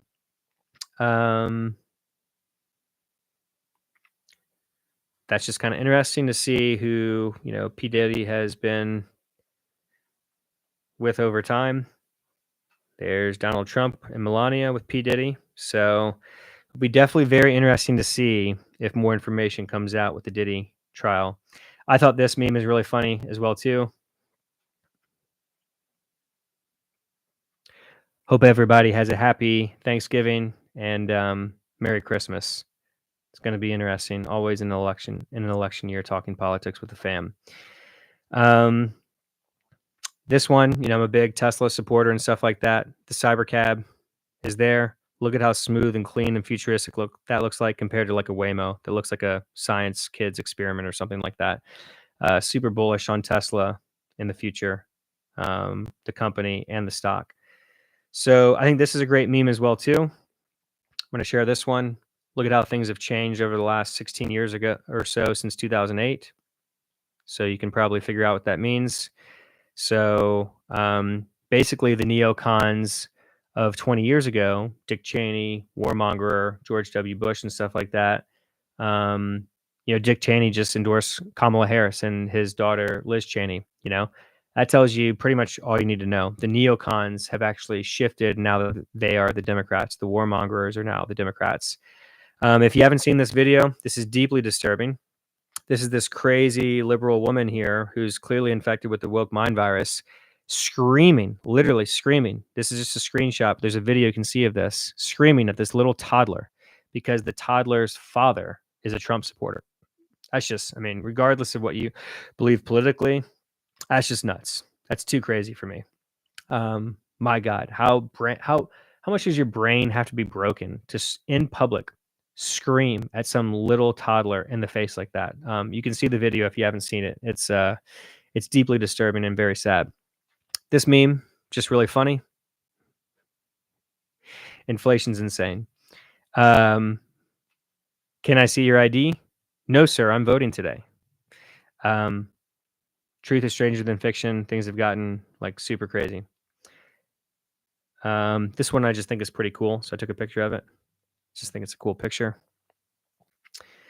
This is just Elon with all the different companies. So in case you're not aware, it's XAI. That's the AI company started last year that is doing many things. Grok is one of them. That's their LLM. That's, of course, X, formerly Twitter. That is Neuralink right there, which could, by the way, end up becoming Elon's most important company for all of humanity over the long term. It will still take many, many years, probably even a couple decades for Neuralink to become extremely important for humanity, but it could become the most important one. The circle there is, of course, just the Boring Company, where they dig holes in the ground for tunnels. Of course, Tesla, and the last one, SpaceX. Elon's major companies that he has either founded or co-founded and runs. I think this one's pretty funny. Sorry if you're a Biden-Harris supporter, but I just think that one's funny. That's what I mean about the right having funnier memes. This one is just the Grok father. Again, Grok is the LLM that Elon has for X. And this obviously is not a real picture of Elon. It's just an AI generated picture, probably from Grok itself. And pretty funny meme here. If you're not aware, there's a documentary that came out on HBO in, I believe, 2007 called Hacking Democracy, which very well shows the issues with voting using electronic voting systems, and how they can be easily hacked and the software can be tampered with. I saw that documentary in probably 2008, and it changed my perception of, voting in any major election in the U.S. or other companies forever. And I highly recommend that documentary if you can watch it. There's been other ones that have been done, but Elon has even said a lot publicly on X and at these live events that he hosted in person in Pennsylvania that Elon, considers himself to be a technologist. That's how Elon identifies himself as. And he likes making products and services using technology to improve the lives of people. And Elon has said very emphatically that we should not be using any types of computers or software for our elections for voting for the president of the United States of America, because there's just too many ways to hack and cheat the system using the hardware and the software, whether it's Dominion or any other company of the voting system. So, the best way and what most first world countries still do is using just paper ballots. And you have to wonder why we're not doing that. I would say it's very clear. It's because the powers that shouldn't be would not be able to cheat and keep power if they were just using, paper ballots with voter ID. So if you wanted to absolutely ensure that the elections were safe, you would just use a paper ballot. You would use a voter ID, a government issued voter ID, to verify that the individual is a legal US citizen and was allowed to actually vote. And then you could have the individual record a video of them voting and saying who they're voting for and their name. Just a real brief video, could be 5-10 seconds at most. That individual can retain a copy of the video themselves for their own personal records. And then that video can go also into a government um, secure system, probably through a blockchain. It needs to be a big enough blockchain to be secure enough to verify that it is legit. When it comes to privacy, I don't think that there's any reason that an individual should need to keep private who they're voting for. It's too important that the elections are fair. So that privacy argument, I don't buy. I think this one's really funny. Anybody who advocates for socialism clearly hasn't studied history. Socialism, you line up for bread. Capitalism, bread lines up for you. Pretty funny. And listen, I am a idealist. I am an optimist. Elon Musk is an optimist. Elon has said, I wouldn't have started all of these, companies if I wasn't an optimist. And I wish that socialism was kind of the best route. I wish that we could give all these people all these products and services and things to help, but we just don't have that level of resources at this point in time. So free market capitalism is what I actually advocate and what actually has the best track record for improving the lives of as many people as possible. If you're a Tesla enthusiast, this is what the Model Y is potentially going to look like. This is just from a rendering of a graphic designer online who kind of follows the news of what it might look like. Pretty sick. So, in case you're not aware, the Model Y has a codename secret called Project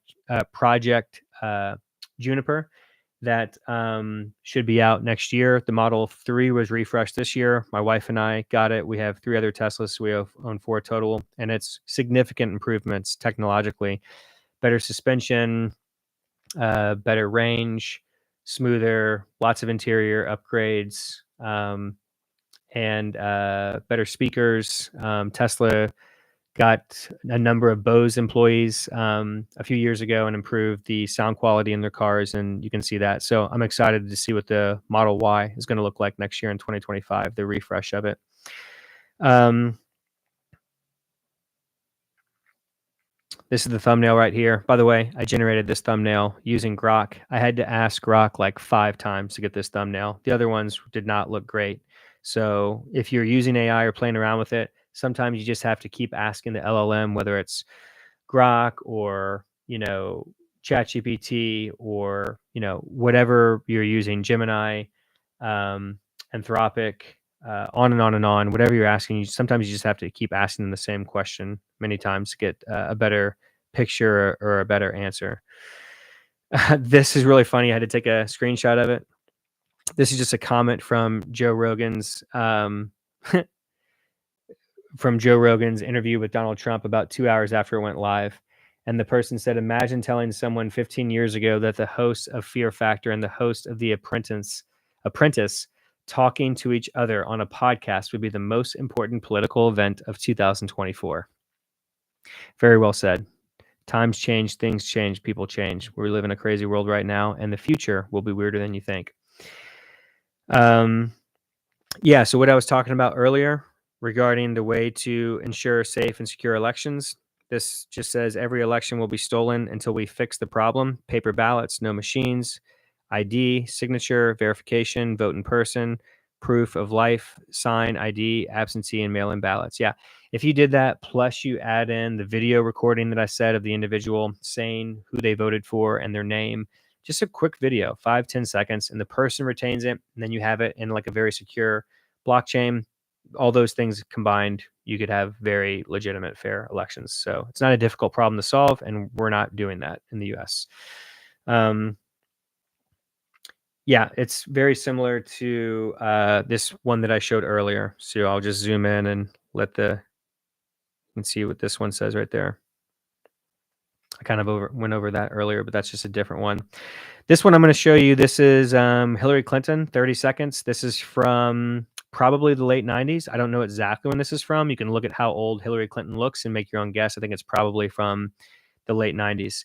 Brandon Thomas said Trump on that list regarding the Epstein client list. I don't think Trump is on the Epstein client list. Trump definitely was at certain social events with Epstein. I've seen video of it, but I don't think Trump was like that involved with Epstein. Certainly not at the rate that like Bill Clinton and Bill Gates was, and certainly not after Epstein was actually a convicted felon, which I believe was in 2003 or something like that. I think that Trump was seen at an event and that was on video like around 2001 or so. You can fact check me on those dates, but I think that's pretty accurate. All right, let's watch this video of Hillary Clinton talking about illegal immigration from what looks to be probably the late 90s or maybe early 2000s, somewhere around 20, 25 years ago. Here we go. So I think we got to have tough conditions. Tell people to come out of the shadows. If they've committed a crime, deport them. No questions asked. They're gone. If they've been working and are law abiding, we should say, here are the conditions for you staying. You have to pay a stiff fine because you came here illegally. You have to pay back taxes, and you have to try to learn English, and you have to wait in line. All right, so 30 seconds there, pretty reasonable. I would hope you would agree. And this is what reasonable people believe. This is essentially what Elon Musk believes, what I believe. Elon Musk is obviously an immigrant who came to the U.S. A little over 30 years ago or so. He's from South Africa, and he's done incredible things for the U.S. and the world, for our economy, for technology. And there's also a very good chance, in my opinion, as long as Elon stays healthy and stays alive, that he could just actually be getting started in his actual positive impact on humanity. Elon Musk is worth around $250 billion or so. With the trajectory that Elon Musk's 6 companies are currently on, and the way that technology improves and compounds over time, and Elon Musk being 53 years old, not even taking into account personal or potential biorejuvenation therapies that could come about within the next few decades that Elon would be able to take advantage of and reverse, slow, stop, or even reverse his biological age and potentially live, much, much longer past the maximum life expectancy of 122 years or so. Just if Elon Musk lives we'll call it, quote unquote, normal lifespan of about 80 years or so, meaning he has about 30 years left of life. just with that, I think that Elon could become a multi-trillionaire, based off just the value of the companies and the ownership that he has of the current companies that he has right now, and the impact that I think that they could have. Um, if that scares you, I would actually say, who else would you want to have the money and the power? Elon has that money right now and would only get that money from creating products and services that people voluntarily purchase in the free market out of their own free will voluntarily. It's not like Elon is stealing this money. It's not like he's being given this money from the government or anything like that. I'm not talking about government contracts or subsidies or stuff like that. Elon doesn't have any control over that. Of course, any government incentives that he or his companies can get, he's going to take when he can. That's what any intelligent entrepreneur, business owner, executive would do. So I'm just pointing out what I personally believe. And I think Elon has demonstrated himself to be the most efficient allocator of capital, probably in human history and certainly of our time. So I actually take the opposite belief of what a lot of people say when they say, "Oh, I don't want Elon to have any more money. He should, be taxed more." And well, tax more, that means giving more of his money to the government. The government has proven itself to be, when I say the government, I mean the federal government in this case, but all governments have proven themselves throughout all of history and recent history to be extremely horrible allocators of capital. They're not the most competent people. That's not their job to effectively allocate capital. That's for the free market and intelligent business people to do.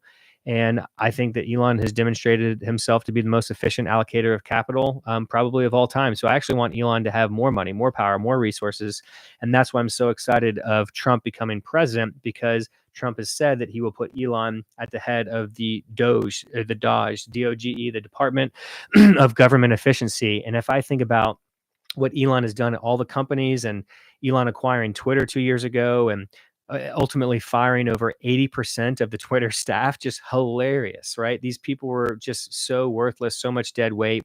I saw all these, people on the left on Twitter and Democrats and stuff just screaming and crying at Elon. "Oh, Elon, if you fire all these people, Twitter is going to break. It's going to shut down. It's not the website, Twitter, the app's not going to work anymore." None of those things happened. All those people screaming those things were wrong and nonsense. I can tell you from working at big bureaucratic tech companies in Silicon Valley, like HP, like LinkedIn, Microsoft, there's lots of dead weight. There's lots of people who make way too much money doing basically nothing. And it has to do with bureaucracy and politics and relationships ultimately. And so you can see these videos if you haven't seen them on like TikTok or whatever. If you're not on TikTok, you've seen it re-uploaded to Instagram and YouTube Shorts, whatever, of these, you know, I'll say women because I haven't seen what they actually look like, but it's clearly a woman's voice walking around showing a day in the life of me, an employee at Twitter. And they're like in San Francisco at the Twitter office, like showing I show up to work and I, go and get a cappuccino and then I have a nice breakfast, whatever. I mean, honestly, I did all of those things when I worked at LinkedIn in the office. We had free food, delicious food, free snacks, free, the coffee floor was on the 17th floor. I would get free any type of coffee made by my barista that I wanted, in any event, the point is there's a lot of dead weight at these social media companies. I worked there in Silicon Valley for a decade. I was in it. I lived it, breathed it. And Elon knew that because Elon's been part of the Silicon Valley culture for the better part of 3 decades. And so Elon just laughed at these people and fired 80% of them. And Twitter's working better than ever. It never went down and never had really issues running. Elon has led more product feature improvements at Twitter, now X, over the last 2 or so years since Elon took over, that Twitter has seen throughout the previous, 15 years or whatever of its entire existence. I think Twitter was founded in 2005 or 6 or so, and through 2022, so we'll call it 17 years. I mean, the amount of product improvements and features that Elon has already led and created at X are just mind-boggling. I could run through them all if you'd like, but you could easily Google it. Or if you use X yourself, then you're aware of them. I mean, it's now like long form videos, HD videos. Because I'm an X Premium Plus subscriber, I can download these videos to my smartphone or device now, which you couldn't do before. There's now an X app for smart TVs now. So I go into my Samsung 85-inch 4K TV out there in the other room. I now have the X app on my TV. So instead of watching YouTube like I used to or whatever, now when I have that video in long format HD on X, I'll watch it on the X platform on my 85-inch TV now before. That's a new feature that just came out a few weeks ago. There is X Spaces has been improved. There's now video on X Spaces, for live streaming in HD. I could just go on and on and on and on. If you have X Premium Plus, then you're supposed to be rated up a little bit higher in the algorithm than before. So I could go on and on and on. There's lots and lots of product features, and this is, Elon is just basically an incredible, um, you know, the most incredible business executive I've ever seen, because he's just hardcore about engineering and, just creating great products. If you create great products and services, then people will want them, like them, enjoy them, and tell their friends. I mean, that's how Tesla works. By the way, if you're interested in buying a Tesla and you haven't bought one before and you want to buy one new from Tesla, you can get $1,000 off by using my referral code. So hit me up for that, or you can find it on my X profile if you're interested in getting a Tesla. Let me try and show some other memes on here that I think are funny. The root of the problem.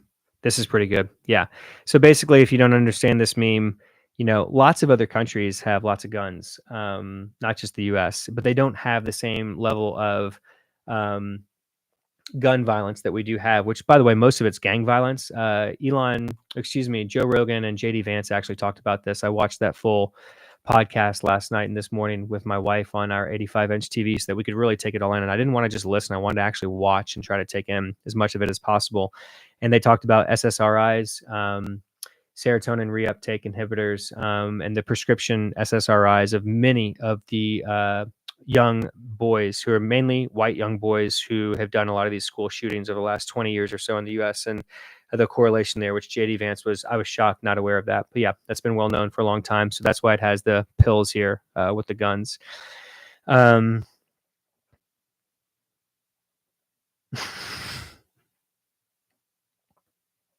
If you repeat a lie often enough, it becomes truth, marked out journalism. Yeah. My wife, by the way, has a journalism degree from San Diego State, but she never actually practiced journalism. And yeah, journalism has just turned into more like, sadly, journalism has turned into more just essentially just woke virtue signaling, virtue signaling now, which is really unfortunate, because what journalists are supposed to actually do is, number one, speak truth to power. And the government has the most power. And so they're there to kind of hold the government accountable. And journalism at its most core is supposed to actually report the truth, report reality, or get as close to the truth as possible. And that's not what, journalists at legacy corporate media corporations are essentially doing at this point in time, and haven't been for many years. They all have agendas, and they're virtue signaling and sharing a lot of their opinions and things like that. And we need more just true journalism, trying to share reality, and so and get closer to the truth. And that's really, what Elon's trying to do with X. He's trying to help give people a platform for citizen journalism, which Elon talks about is a better form of journalism, because you can actually be an expert on a particular topic, whether it be economics or quantum physics or geopolitical something or anything, technology. You can go to the source of truth, or if it's a war breaking out, you can go to that war as a citizen journalist and then upload the information, whether it be high quality HD videos or text, whatever. You can write like very, very long format posts on X now, and just kind of report reality, report the news, do real journalism as a citizen journalist on X now, uncensored. And you can develop a following and even get subscribers and earn an income on there as well too. So I'm very hopeful for that, for citizen journalists being the future of journalism on X.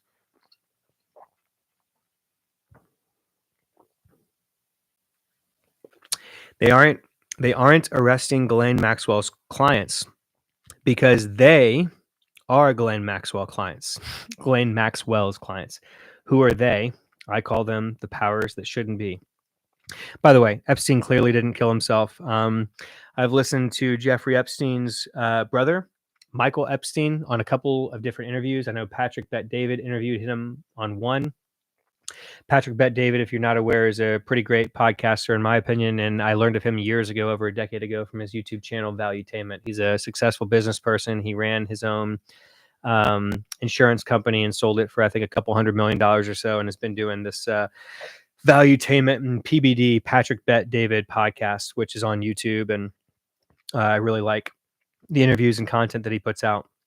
If you're not aware, the federal government has been going after Elon and his companies under the Biden administration over the last couple of years.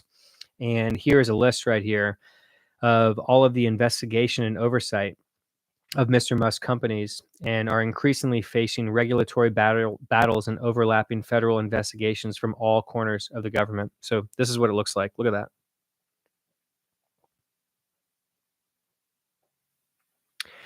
that. So if you imagine the amount of attack that Elon has been getting at his companies over the last few years under the Biden administration, it's insane. Now think about Elon. Elon has voted for the Democratic nominee for the United States of America president every single time that Elon has voted since he became a U.S. citizen. This will be, or Elon, I assume, probably already has voted for Donald Trump. So this is the first time that Elon Musk has actually voted for a Democrat, or excuse me, for a Republican candidate for the president of the United States of America, being Donald Trump this time. Elon is a very liberal person. He's done more for the environment than any single person by far, by being the co-founder and long-term CEO and leader of Tesla, formerly Tesla Motors, now just Tesla. If you're not aware, Tesla's mission is to accelerate the global transition to sustainable energy. Nowhere in that mission statement is anything about EVs or electric vehicles or solar panels or anything like that. Tesla's mission is to accelerate the global transition to sustainable energy. So regardless of what you think or don't think about global warming, climate change, whatever you want to call it, CO2 going into the atmosphere. By the way, plants breathe CO2, so we could just plant a lot more plants, trees, if you're worried about CO2. And then all of the harmful chemicals that come out of internal combustion engines, diesel engines, and other forms of fossil fuels that we burn for energy, coal, so on and so forth. The most important thing is that we create sustainable energy. So there's different types of civilizations that people like physicists like Michio Kaku have popularized. So there's type 0 civilizations, type 1, 2, 3, and 4. So right now we're a type 0 civilization. What that means is that we're just harnessing the power of existing natural resources like coal, gas, oil, whatever, to use them as a form of energy. Type 1 civilization would be if we are actually harnessing just the power of the sun and it become completely sustainable. So Tesla's mission, the way that they're going to execute on this, according to the way that Elon articulates this, and this is a long-term vision that will probably still take another decade or 2 or 3 to execute on completely. But there's nothing within the laws of physics that can stop Tesla from doing this. The giant nuclear fusion reactor in the sky called the sun that is giving us, over 99.9% of all of the energy that we have on this earth. And Elon talks about you can just take a little area about the size of a little corner in Texas, only about 100 by 100 square miles, set all that up with solar panels, and that could provide all the energy that we need to currently run all the energy that we use on Earth. Of course, if we have a growing economy and more humans and use more energy, these LLMs and AI in general are needing more and more energy and will continue to. That's a whole nother conversation that we can maybe get into of how much energy these AIs models are using and will continue to use.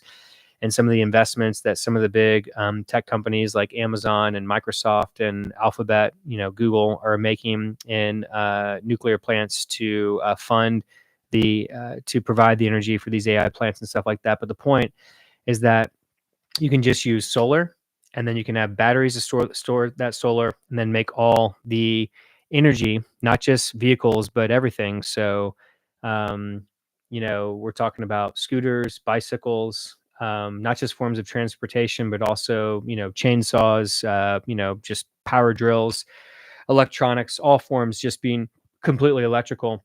Lawnmowers, I have an electrical lawnmower that I use for our backyard. So that could be the whole economy, basically. and even the Tesla bot that we come that's coming about, humanoid robots like that Tesla's building with the Tesla bot, all just being completely electric and being powered essentially by solar panels ultimately, and being stored also with batteries as well too, to store that and then charge them up.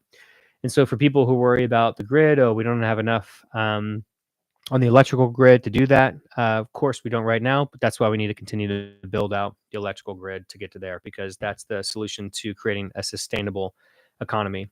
So what Elon talks about is that we need to get to a sustainable economy as a species for the planet, because we're running an unnecessary experiment right now using all of these fossil fuels as a fossil fuel based economy. And we still need to do that temporarily, but we need to transition as soon as possible to a sustainable energy economy, because we're going to eventually run out of the fossil fuels that we have on this planet. They're not infinite, they are by definition finite, and they will by definition eventually run out. So Elon talks about there's no reason to run this experiment. We should be racing as fast as possible to create a sustainable energy economy for humanity, for all of Earth. And that's what Elon is trying to do by leading Tesla. That is the mission of Tesla. In case people are not aware, like, I am a nerd and I've been researching this stuff and investing in Tesla for many years, but I think it's funny that a lot of people don't realize, like, that's actually the point of why Tesla exists. And that's what Elon filters all of his decision making process through when he's trying to make decisions at Tesla, through that filter. Is this going to help accelerate Tesla's mission of creating a sustainable economy? This is the Model X with the Falcon Wing doors. Just an AI generated here thing on Grok. Get in, loser. We're saving America. Just with a little fake AI generated Elon there, and Donald and Grok as well too. Yeah, couldn't get it to get stable. If you're not aware, the Tesla Cybercab, which Elon said should go into mass production in 2026 and should hopefully be shipping to consumers like myself, I might buy one by 2027. It is using wireless inductive charging. So this is what it looks like right there. It's the wireless charger there on the ground, and the car will then just hover over it and charge wirelessly. No plugs required. That's the future. If you haven't seen the meme of Mark Cuban looking a lot like Rachel Maddow, this is a funny meme right here, I think.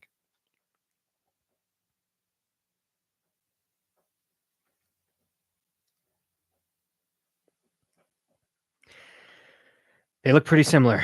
Rachel Maddow, Mark Cuban, who knows? I'll show this real quick. If you're not aware, Tesla is currently doing a free trial of full self-driving for about 30 days or so. I have mine on. We have 4 different Teslas. Some of them I activated them at different times because we rent them out on a platform called Turo, Turo, and I didn't activate them on others. But I have it for about another 25 more days or so. But there's a feature called Actually Smart Summon. The joke that Elon and Tesla have for calling it Actually Smart Summon is Smart Summon came out a few years ago, but it wasn't that great. It was pretty dumb. It didn't work great.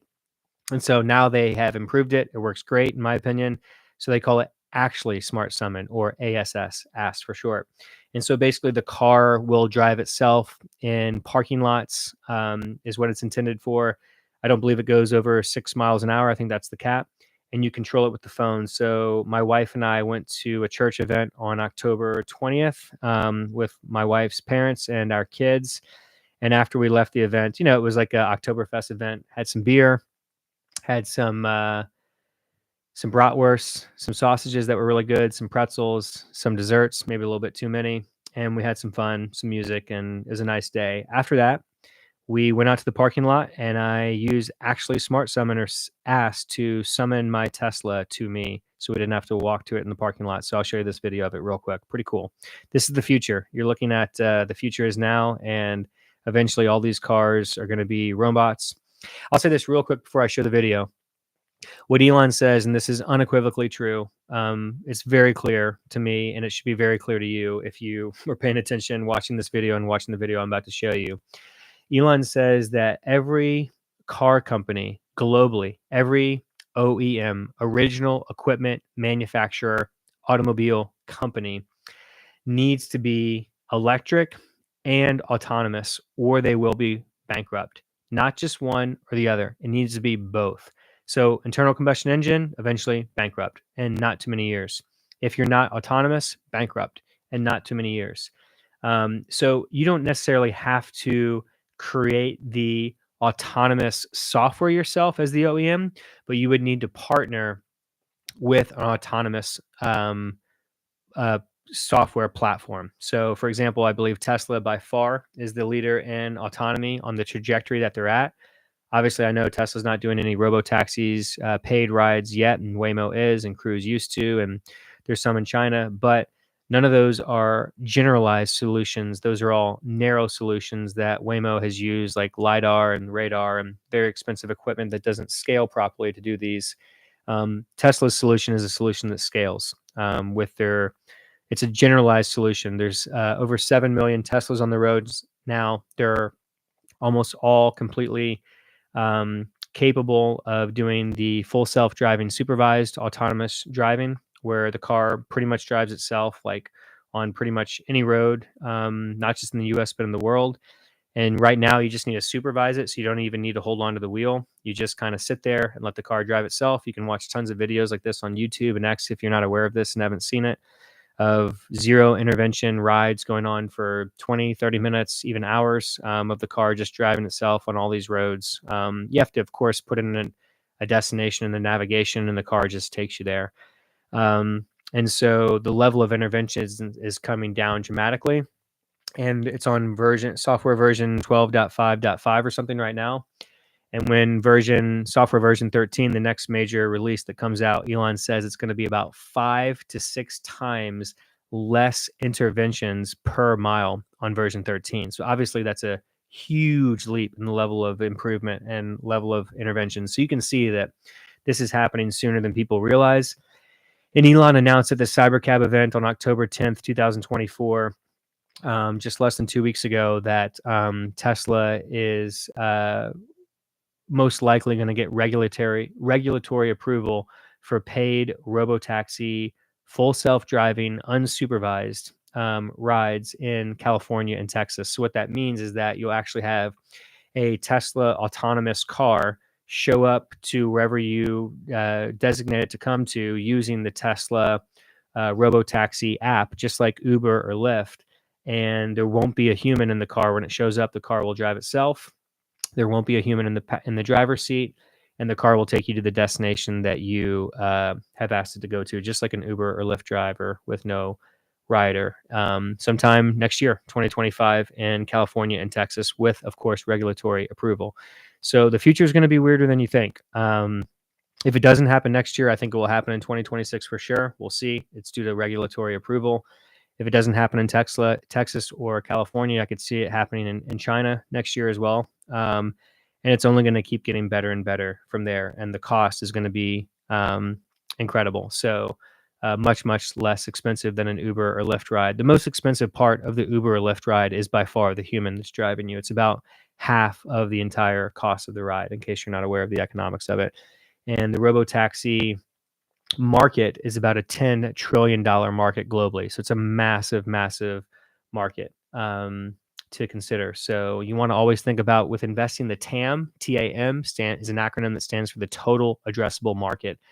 And the total addressable market for global robo taxis, autonomous, cyber cabs, is $10 trillion. So even if Tesla just takes 10% of that, which I think they'll take way more than that, that's $1 trillion marketplace or market cap right there. So without further ado, this is my video from October 20th. I recorded on my iPhone, or actually my wife recorded on her iPhone, showing on my iPhone what it looks like. We are at the church. It's going to come up and around the corner. Here comes our car, guys. It's going to come right to us, okay? Is it backing up? I can't see what the car is doing. You can't see it. It's coming up. Oh, there we go. Here we go. The red triangle. Here's our car. Here comes our car, guys. We are our own valet. You show up to like a nice hotel, they're like, "Oh, I'll valet for you." It's like, I have smart summon. I have actually smart summon. I have ass. You're coming back. I need you. Go find another job. Your job's been outsourced to a robot. The papa bear. Okay, Grace, come behind me. Grace, it wants to wait till you get out of the way. Come behind me. Good girl. Let's see how it goes. So the car noticed my 2-year-old daughter there, and it slowed down and stopped when she didn't get out of the way. So yeah, that's pretty much it. Kind of crazy. If you are still one of these people that thinks that the government should have like more money and we should be taxing people more and whatever, let me just show you this right here. So this is a notice of intent to suspend by the California Department of Motor Vehicles, the DMV, that I got in the mail just a few days ago, by the way, even though it was dated October 14th. So today is November 11th. I think I got this in the mail probably 12 days after this on like October 26th. And basically, my wife and I bought this 2024 Refresh Model 3 in, I think, July of this year. Maybe it was August when we took delivery of it. In any event, I got insurance through Tesla. We have 4 Teslas, and I have insurance through Tesla Insurance for all 4 of those Teslas. And I got that insurance 2 days before I actually took possession of the car. So I did everything legally required to do that. Well, I got this letter in the mail on October 26 or so, dated October 24th, like 3 or 2.5 months later, saying important, your vehicle registration will be suspended effective 11/18/2024. It shows me the license plate number and everything of that car.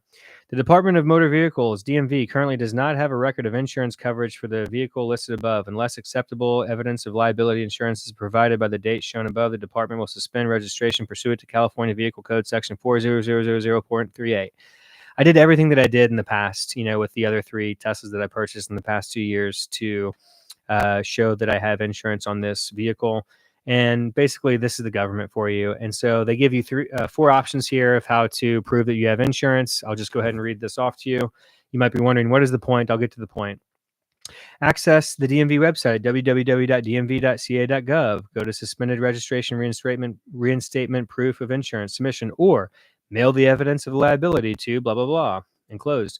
Call our automated voice response system at 1-800-777-0133 when prompted to select pay insurance suspension fee, or visit DMV now self-service terminal at the DMV offices. So physically go in there and go to dmv.gov for location hours. Okay. So I try to go to the website here on this MacBook that I'm live streaming on using Google Chrome at what they show, www.dmv.ca.gov. And I type in my password and my username, which I know is the correct one, and it just literally won't log me in. It's just mind-boggling. I shut down my computer, start it back up. I try on Safari.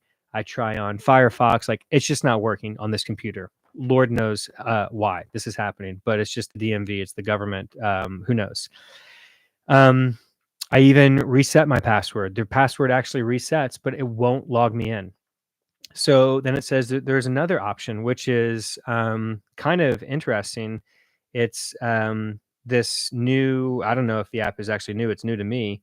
This app, DMV Wallet. So I download this DMV Wallet app and I log in and I create a time. It takes me even more time to do that. I just logged in with my face. So I now have a digital wallet, California DMV Wallet app. So if I get pulled over by a police officer, if I need to show law enforcement in California my ID, I can use this digital app as my actual, license, my ID.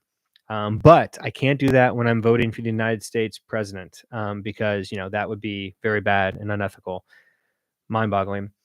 So in any event, I took all the time to do all this and everything, but still it wouldn't log me in on my computer using this DMV wallet, which it said that it would.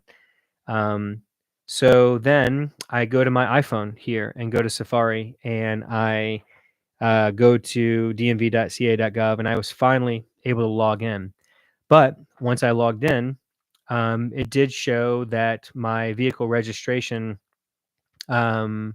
would be suspended if I didn't show proof of insurance, but it would not allow me to upload the proper proof of insurance just on the website. So I finally, after wasting all this time, called in. Of course, wait times are insane, so they give me a callback number, which is like 2 hours later. I put my number in to call back, but I on the website saw that there was a place where you can put a submission into by submitting an email. So I did that, submitted the email, got the email verification. Finally, this nice lady at the DMV called me back at the designated time a couple hours later. She's working from home with a young child. In the background, I could hear crying, and she was a nice lady, very pleasant. And she confirmed that I submitted that information. I still haven't got confirmation back from them that the issue has been resolved. But my point is, I probably wasted like way too much time, probably an hour and a half going through all these steps and whatever. Like, this is the government. This is the DMV. When you go into the DMV and stuff like that, we don't want more of this. RB says my comment was shadow blocked. No idea, bud. Sorry about that, RB. It's probably just YouTube and their tomfoolery. I didn't block you, and have no idea who you are. Didn't see any comment that you had, and I wouldn't have done that to you. But in any event, this is the freaking DMV for you, and this is the government in a nutshell. So you don't want that scaled, right? We want the government to do as little as possible. So this is probably the biggest point of this entire live stream. The government, the federal government and state governments, I mean, they're just mind-bogglingly out of control. The road to hell is paved with good intentions. This is a very well-known saying that I'm sure we've all heard many times in our life. And I don't know how old the saying is. It might be hundreds of years old, if not even older, maybe through like different language translations or whatever, maybe different, little bit different wording. But the longer I live, I'm almost 40 years old. I think that that is just so true. Like, there's a lot of really well-intentioned, good people who want to do good, want things to get better, but they're just not that smart or not that competent. And they don't have the actual skill set to improve things at the level that need to be improved. And that's quite frankly a lot of what big government is. It's hard for me to tell sometimes if, big government and legacy media is super, super corrupt or just incompetent. And it's usually some combination of the two. And it's too nuanced to tell exactly like which is the other, and getting down to all the details of it. But the point is that the government is just way too big. It's way too bureaucratic. Elon talks about how there's like 428 different departments of the federal government right now. That's literally more departments than the amount of years that the United States has been incorporated as a country. This is just insane. I mean, and Elon has talked about. I've watched over the last few weeks. I've gone back and watched old interviews of Elon, lectures and interviews that he's done on video on YouTube in HD from like 2007 to like 2018 or so. I've gone back and watched a lot of these. Some of them I've seen in the past, and some of them I've seen for the first time because I've been a big Elon supporter and fanboy since around 2010. And one of the things that struck me from going back and watching a lot of these older videos from Elon is just how consistent Elon has been in articulating these very, very important philosophical concepts that like more people should understand. That's one of the reasons why I'm doing this live stream right now, just to kind of articulate these very intelligent axioms that Elon has figured out. And so one of the things that Elon talks about regarding government and regulation is that, it's like death by a thousand cuts. You just have these regulations that slowly get implemented over many, many years, more and more and more and more regulations. And eventually you have so many regulations that it becomes illegal to do almost anything. And that's what Elon, talks about where we're getting closer to right now with all these bureaucratic regulations and institutions and departments. And it's hard, Elon jokes, how can we build a massive rocket at SpaceX faster than the paper pusher regulators can, approve the paperwork for us to actually like have the rocket take off into space. And it's just, it needs to be dialed back dramatically. If I didn't say this earlier on this live stream, it's now about 40% of I did say this. It's about 40% of the entire US GDP is now tied to the federal government. I mean, it's just absolutely insane. And the amount of waste in the government is just like beyond, it just boggles the mind. For example, when it comes to getting internet access to rural populations, impoverished and rural populations in the US, the federal government approved, I believe, a $42 billion contract to basically, copper wire get internet to rural populations. And zero humans, American citizens, have actually gotten this internet so far from this $42 billion. Whereas Starlink, at Elon's company SpaceX, could actually get internet to all of these American citizens at literally a fraction of the cost of that $42 billion. But because the Biden administration is essentially at war with Elon, they're never going to approve, a Elon-led company like SpaceX to get that contract. And this is the type of tomfoolery and lawfare and political,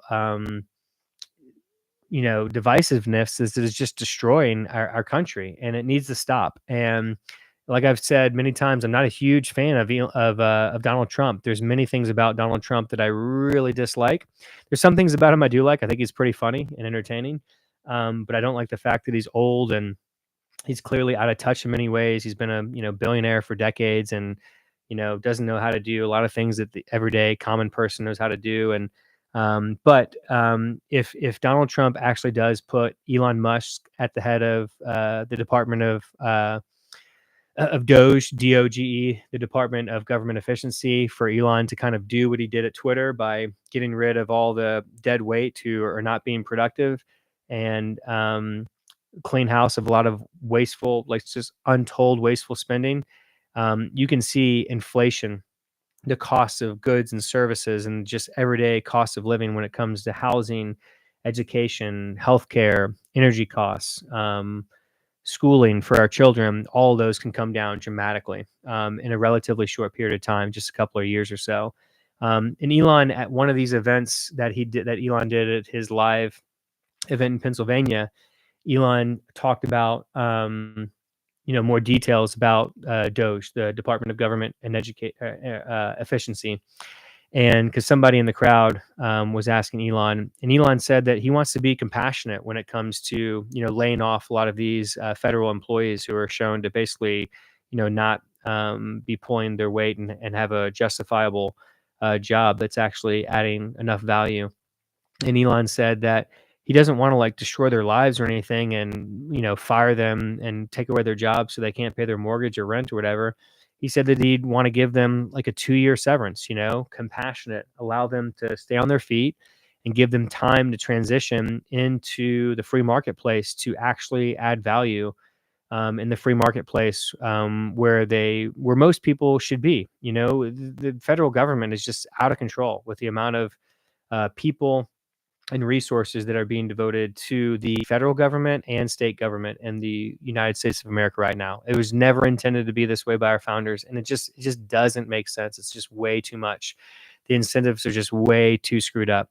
So I never mentioned the name earlier, but Charlie Munger was Warren Buffett's number two, and Charlie Munger passed away, died recently, I believe a few months ago. And Charlie Munger was always famous for saying, "Show me the incentive, I'll show you the outcome."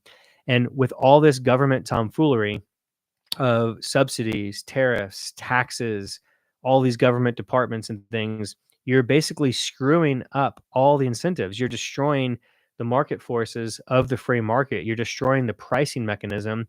So it's hard to determine what is actually worth what, with all of these tricks that I just mentioned, because that's what really all of those things actually are when it comes to taxes and subsidies and tariffs, and they're just political favors, right?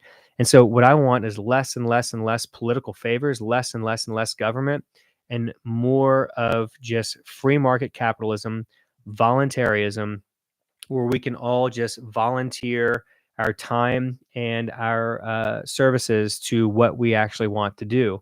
And when I say volunteer, I don't mean like not to get paid. I mean, if you are working for a company or you are, your own business owner, then you are volunteering your time at that company in exchange for something. So for products and services, If you're voluntarily choosing to buy a product or service from a company, or you're volunteering your time in exchange for being paid or some type of compensation, for your employment.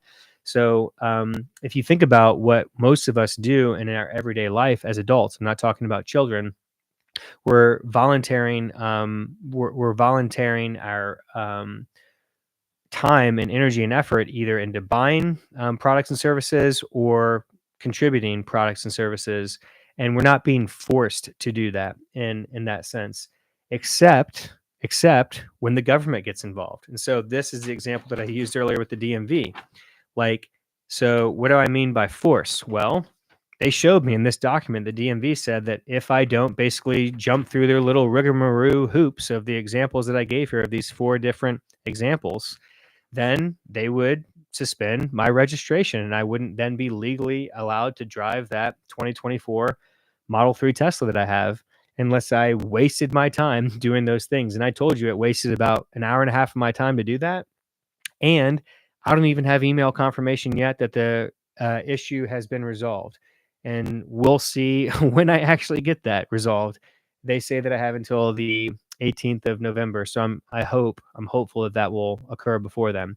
But if I were not to do those things, and jump through their little hoops and waste an hour and a half of my time, then they would, fine me. It says on here that the fine would be, if I do it after the date of November 18th, then it would be a $14 fee, right? So this is what it says right there,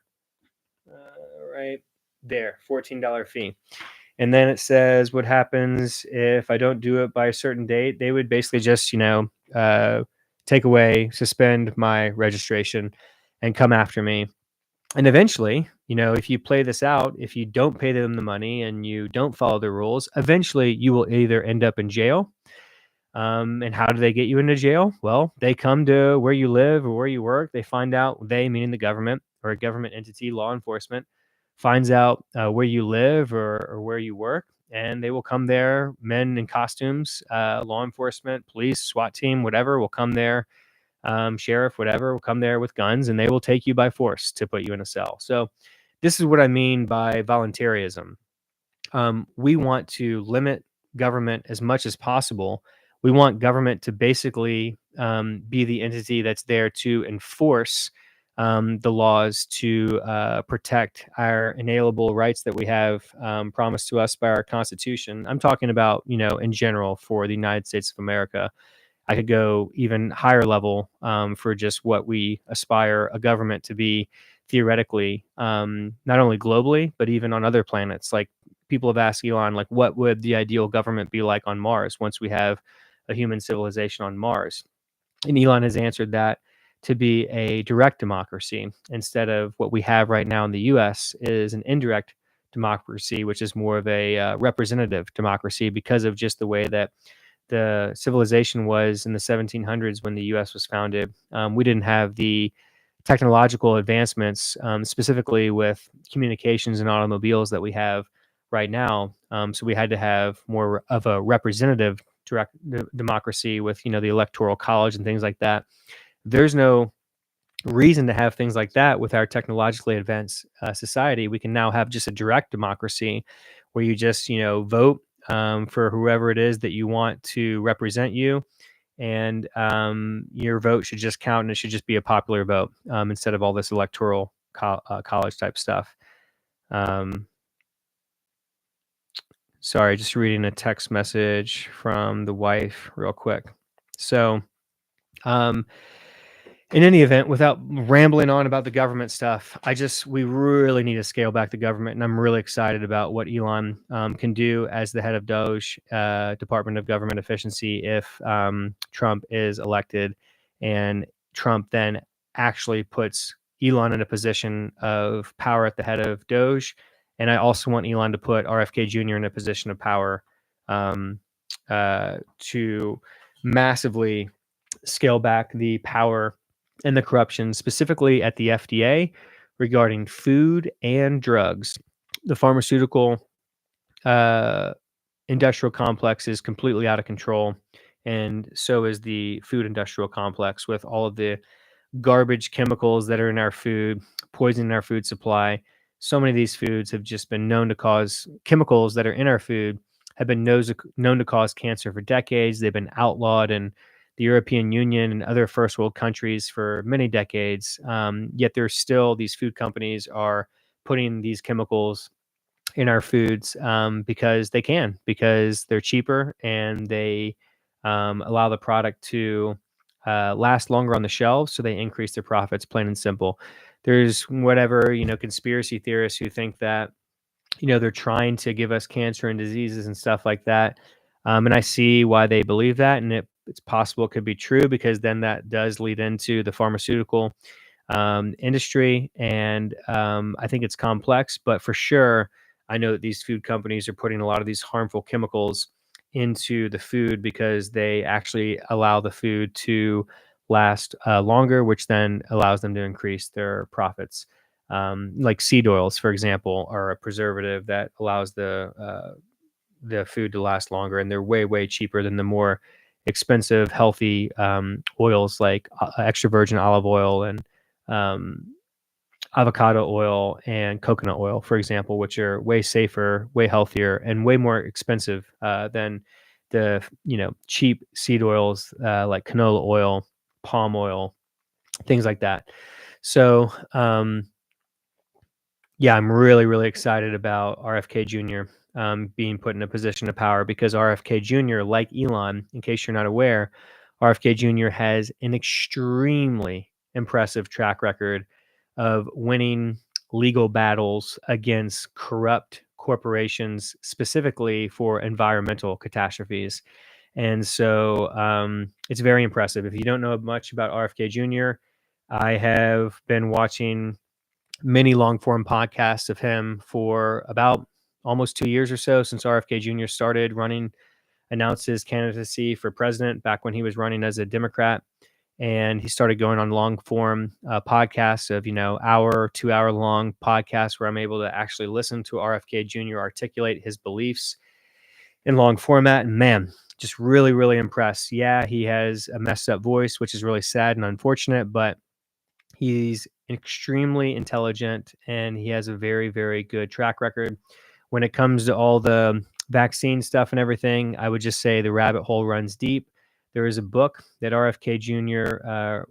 Published a few years ago that he wrote and published called The Real Anthony Fauci. I highly recommend you read that book or at least learn about it. There's a lot of things that RFK Jr. exposed about Tony Fauci, Dr. Anthony Fauci, that if they were not true, then I don't see any scenario why Anthony Fauci would not have sued RFK Jr. And Anthony Fauci has not done so, which overwhelmingly should lead critical thinkers to believe that the things that are in that book about the real Anthony Fauci are actually true. And I won't go into a lot of detail, but they're very dark. It's very bad. RFK Jr. exposes that Anthony Fauci actually led the funding of the Wuhan coronavirus lab, gain of function, years before, illegally, by the way, through nefarious ways and all this tomfoolery that big government does. Which of course led to the breakout of the Wuhan coronavirus in late 2019, which of course led to the whole pandemic and the shutdowns and the whole destruction of the economy and supply chain in 2020 and that nonsense that could have totally been avoided without big government. I'm just telling you, I'll get back to what I was saying before. On this live stream, my wife, my brother, and I, in February of 2018, I got them both to come with me to Acapulco, which is a conference that was in Acapulco, Mexico, that's just pretty much against big government. I just can't emphasize this enough that big government in its current form and its form that it's been in for decades now is just so clearly the enemy of humanity. It's just screwing up all the incentives. You have these bureaucrats that are pretty much unaccountable for. A lot of them are just so old and out of touch and don't understand how the world works. They have so much power, way too much power. It's just mind-boggling, and we don't need it. Javed Ben Kosmi says, "Does Trump have yours and Eric Morola's vote if he stops the war?" I already voted for Trump, by the way. My wife and I voted for Trump yesterday. Turned in my ballot yesterday. Yes, Trump has said many times that Trump believes that if he is elected, that he will end the Ukraine Russia war while he's still the POTUS elect. So even before he takes the inauguration, which I believe is January 21st, 2021. So I've heard Trump articulate that multiple times on multiple recent podcasts that Trump has been on. And then when asked further, like when Donald Trump was asked further, like, how are you going to do that? Donald Trump essentially says that he can't answer that question in detail because Donald Trump doesn't want to give away any type of negotiating tactics by sharing those details publicly. He wants to keep those details secret so that he can negotiate properly with cutting a deal with, of course, Vladimir Putin and Ukraine. So, the problem with Donald Trump is that, again, I don't know if you've been on this podcast or on this live stream, but, Trump has a history of, saying things that don't turn out to be true, whether he is lying or just wrong. And Trump, has a lot of narcissistic tendencies, but Trump also has a very strong track record of his 4 years of presidency of not starting any new wars. And, you know, this is just the best that we can do right now with the two political candidates that we have for president of the United States of America right now. We have Kamala and we have Donald. And at least Donald Trump is saying that he wants to end this war between Ukraine and Russia. And regardless of where you stand on it, I'll tell you, for me personally, like, ImCell is a fetal stem cell company that I greatly respect and admire and want so much success for, and I've advocated for, and want so many people to be aware of.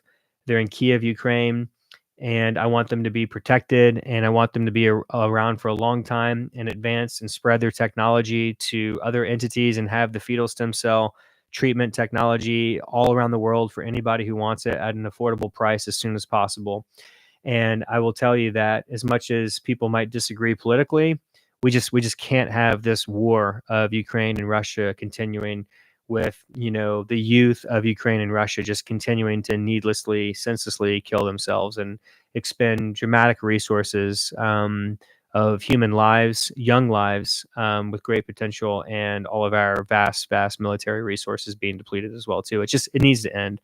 And I don't know exactly how the details will all play out if Trump is elected and if he does try to negotiate a peace deal here, as far as where the actual territories will be agreed upon. If it will be a shame if Russia does get to keep certain physical land territory that was not Russia's pre, February 2022. That will be a great shame. But I will say, in my personal opinion, it will be worth it if we can just end this war. What that could do, though, is set a precedent, that Vladimir Putin and the Russian army would be able to actually take land that wasn't theirs, and I wouldn't want that precedent to be set. But we will see how it plays out. I mean, this war just has to end. So I don't have a whole lot more to say about the Russia-Ukraine war. I think, as people who are watching probably know, I'm half Jewish. My mom's Jewish. It's my mom's younger brother who lives in Israel. I talked about this earlier on this live stream. So I have family in Israel, and I've been there a couple times. I was last there in 2018 with my wife, and I did a live stream on here about a year ago. I did another one that my uncle actually asked me to take down because I said the names of my family. And it was a very sensitive time in October of 2023, right after the October 7th atrocities of Hamas. And, Hamas was at that time, and still is to a certain extent, a very powerful and evil entity that could use any type of information like the names of my family members to go after them. So I took that live stream down, but I have one that's still up. And I shared my thoughts on that if you wanted to look at it, if you wanted to watch that at all. But very long story short, I mean, there's so much propaganda in legacy corporate media and also on social media, more big tech content, individual content creators about that war as well too. But in general, I mean, we just want that war to come to an end as soon as possible. And I think Israel has made great strides on that in the last few weeks by getting Sinwar and some other great military wins of theirs. But I just want peace as quickly as possible for as many people as possible. But the world is complex, and essentially with the Israel-Hamas war, you have a extremely evil terrorist organization with Hamas that's been ruling um, the Gaza Strip for way too long, about 18 years or so. And you see what they've done. They've essentially raised a entire generation, because a generation is about 18, 20 years of terrorists, propagandizing them literally from birth with these poisonous ideas. And that has to stop. I will say my wife and I, when we stayed in Israel, we stayed at an Airbnb in November of 2018. So almost exactly 6 years ago. And we stayed at an Airbnb in Bethlehem, right? Apparently, 100 yards away or so from where Jesus Christ was born. If you believe that it was Jesus of Nazareth at the Nazareth Church. And that's actually in the West Bank. So that's Palestinian territory. So my wife and I, about 6 years ago, stayed for about 6 days, I think, at an Airbnb in the West Bank, and so in Palestine territory. So I was there, and when I hear people talk about, certain things, certain propaganda, it's like, a magic trick. I just see right through it because I've actually been there and I have family there and I've experienced it firsthand. And so when I hear about, the open air prison type of thing, I can understand the perspective of a Palestinian when they say that. But that Palestinian probably either doesn't realize, or if they do, they're being, somewhat nefarious in the fact that those walls were actually built by Israel around 20 years ago or so, to keep the Palestinians out of Israel, not the other way around.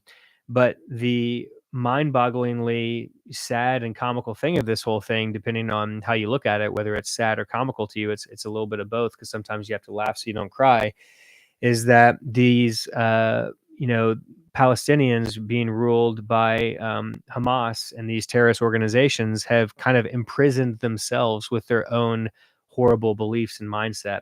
And so that's the sad situation there. And unfortunately, I'll just say that the Jews and the Jewish culture and the state of Israel, the country of Israel, will continue to thrive and do great things and innovate throughout all of this war and madness. And I just hope that, we can get the other leaders at the top of Hamas out of power as quickly as possible, and then it won't be easy.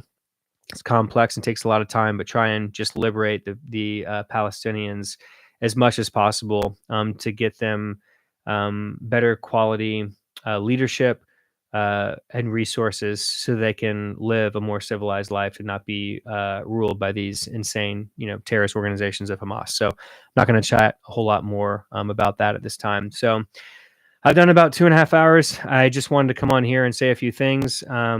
If folks like this live streaming format, I can do more of this. I definitely want to, I just jumped on here. I sent a few people this live stream right a few minutes before I was set up to do it. But if more people like this format, you can feel free to hop on.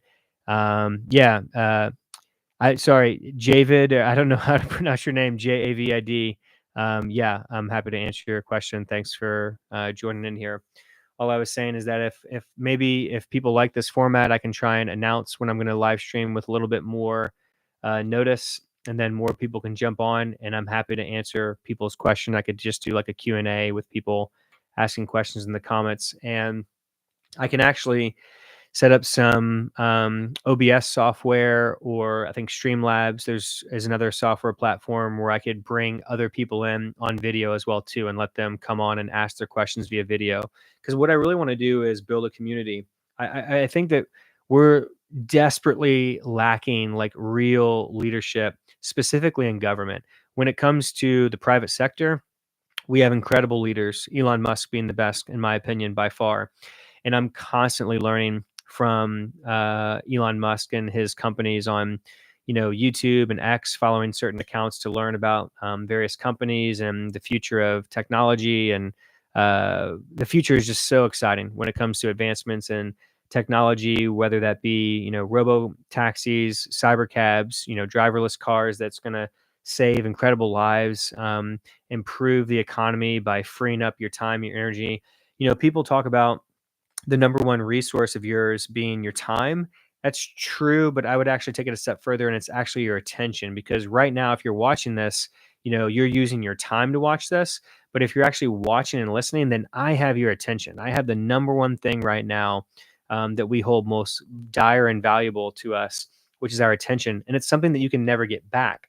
So it's a non renewable resource. So, think of something like money. Money comes, money goes.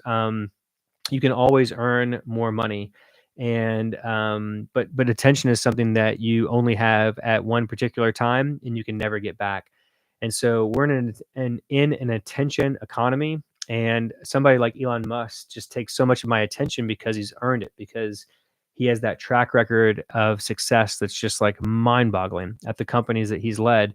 And I've learned so much from not only him but people who have learned from him. Like, I live streamed that entire Walter Isaacson biography book of Elon Musk last year, which, by the way, I had to take that down. YouTube sent me a email for each one of those and made me take them down, and I couldn't just turn them private. I had to delete them. So I'll learn my lesson from that and won't do that again. Not allowed to read books on a live stream. But I learned a lot from reading that Walter Isaacson book of Elon Musk, and I've just followed Elon for so many years because, like so many people, not it's a double curiosity. It's like, number one, it's so cool to see all the products and services that Elon has been a part of, creating at the different companies he's been at, mainly SpaceX and Tesla. But watch out for Neuralink. By the way, the second Neuralink implant happened recently, and it's successful in a human, of course. Um, and I think I've heard that Neuralink plans, I heard this a few months ago, so I'm not sure if they're still on this trajectory, but I think they're planning to scale up dramatically. In fact, I think I heard that Neuralink was planning to have 10 human implants with Neuralink implants by the end of this year. So we're talking about like less than 60 days at this point. So I think now that they've done their second, they're planning to do a lot more and really scale it up and do more and more and more. So this is starting to get like really exciting, because of course they're starting with people who have some type of a issue, a physical issue, while they're getting these Neuralinks. But the plan long term is for you to get a Neuralink for just enhancement, not just improving any type of issue, problem that you have, degradation, but actual enhancement.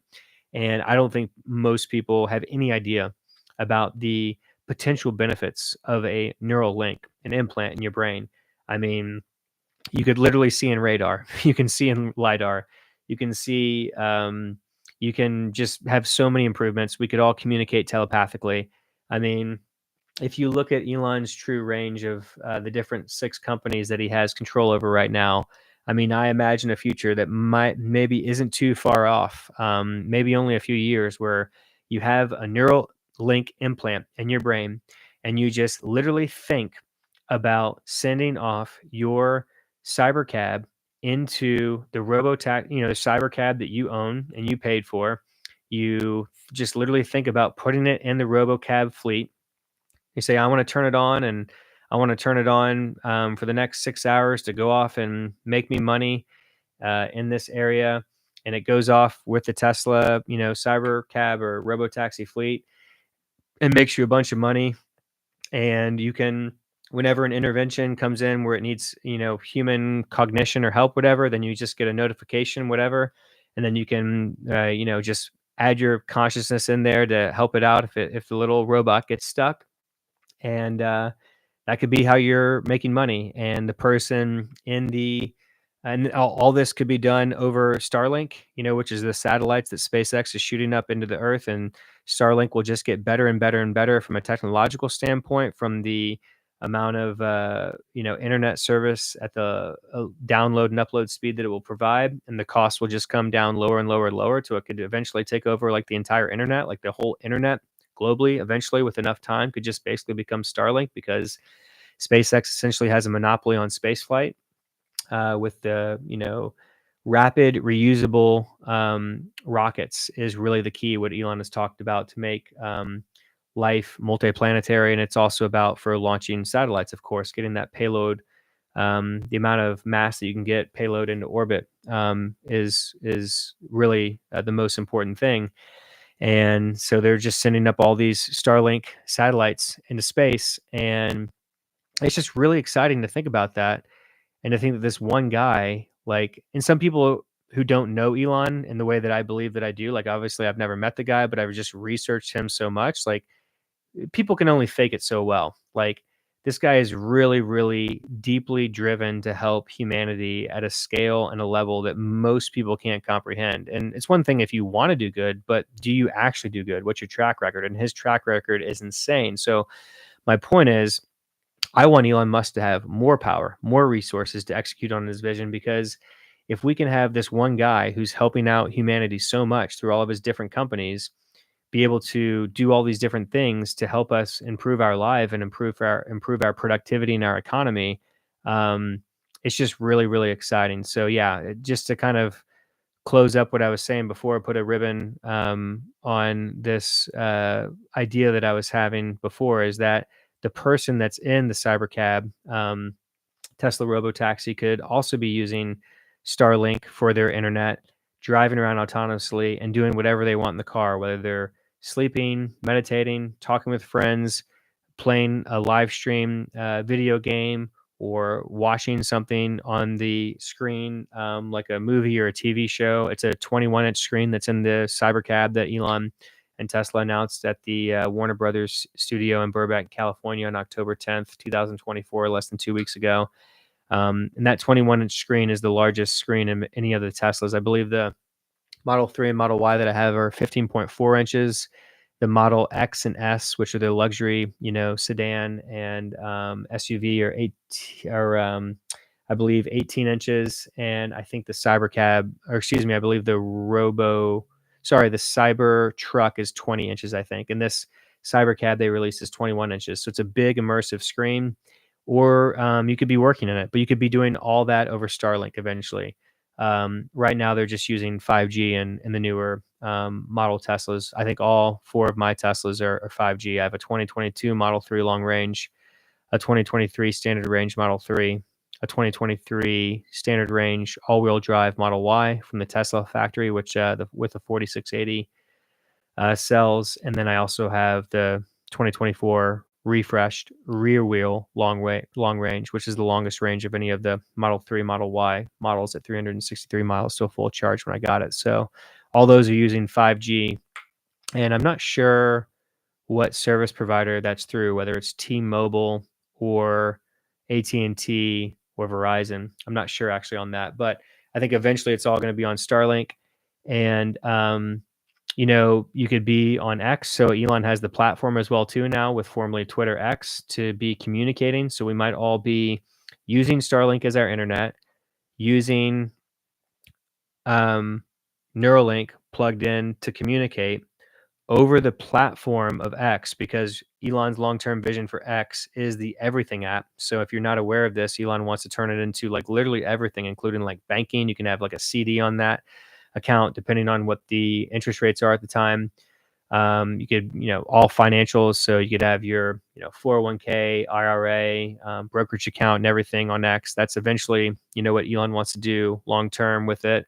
That's what Elon was working on at X.com before it merged with PayPal. And then, probably know the history of PayPal getting acquired by eBay. But that was Elon's vision for X back then, to really disrupt the financial industry.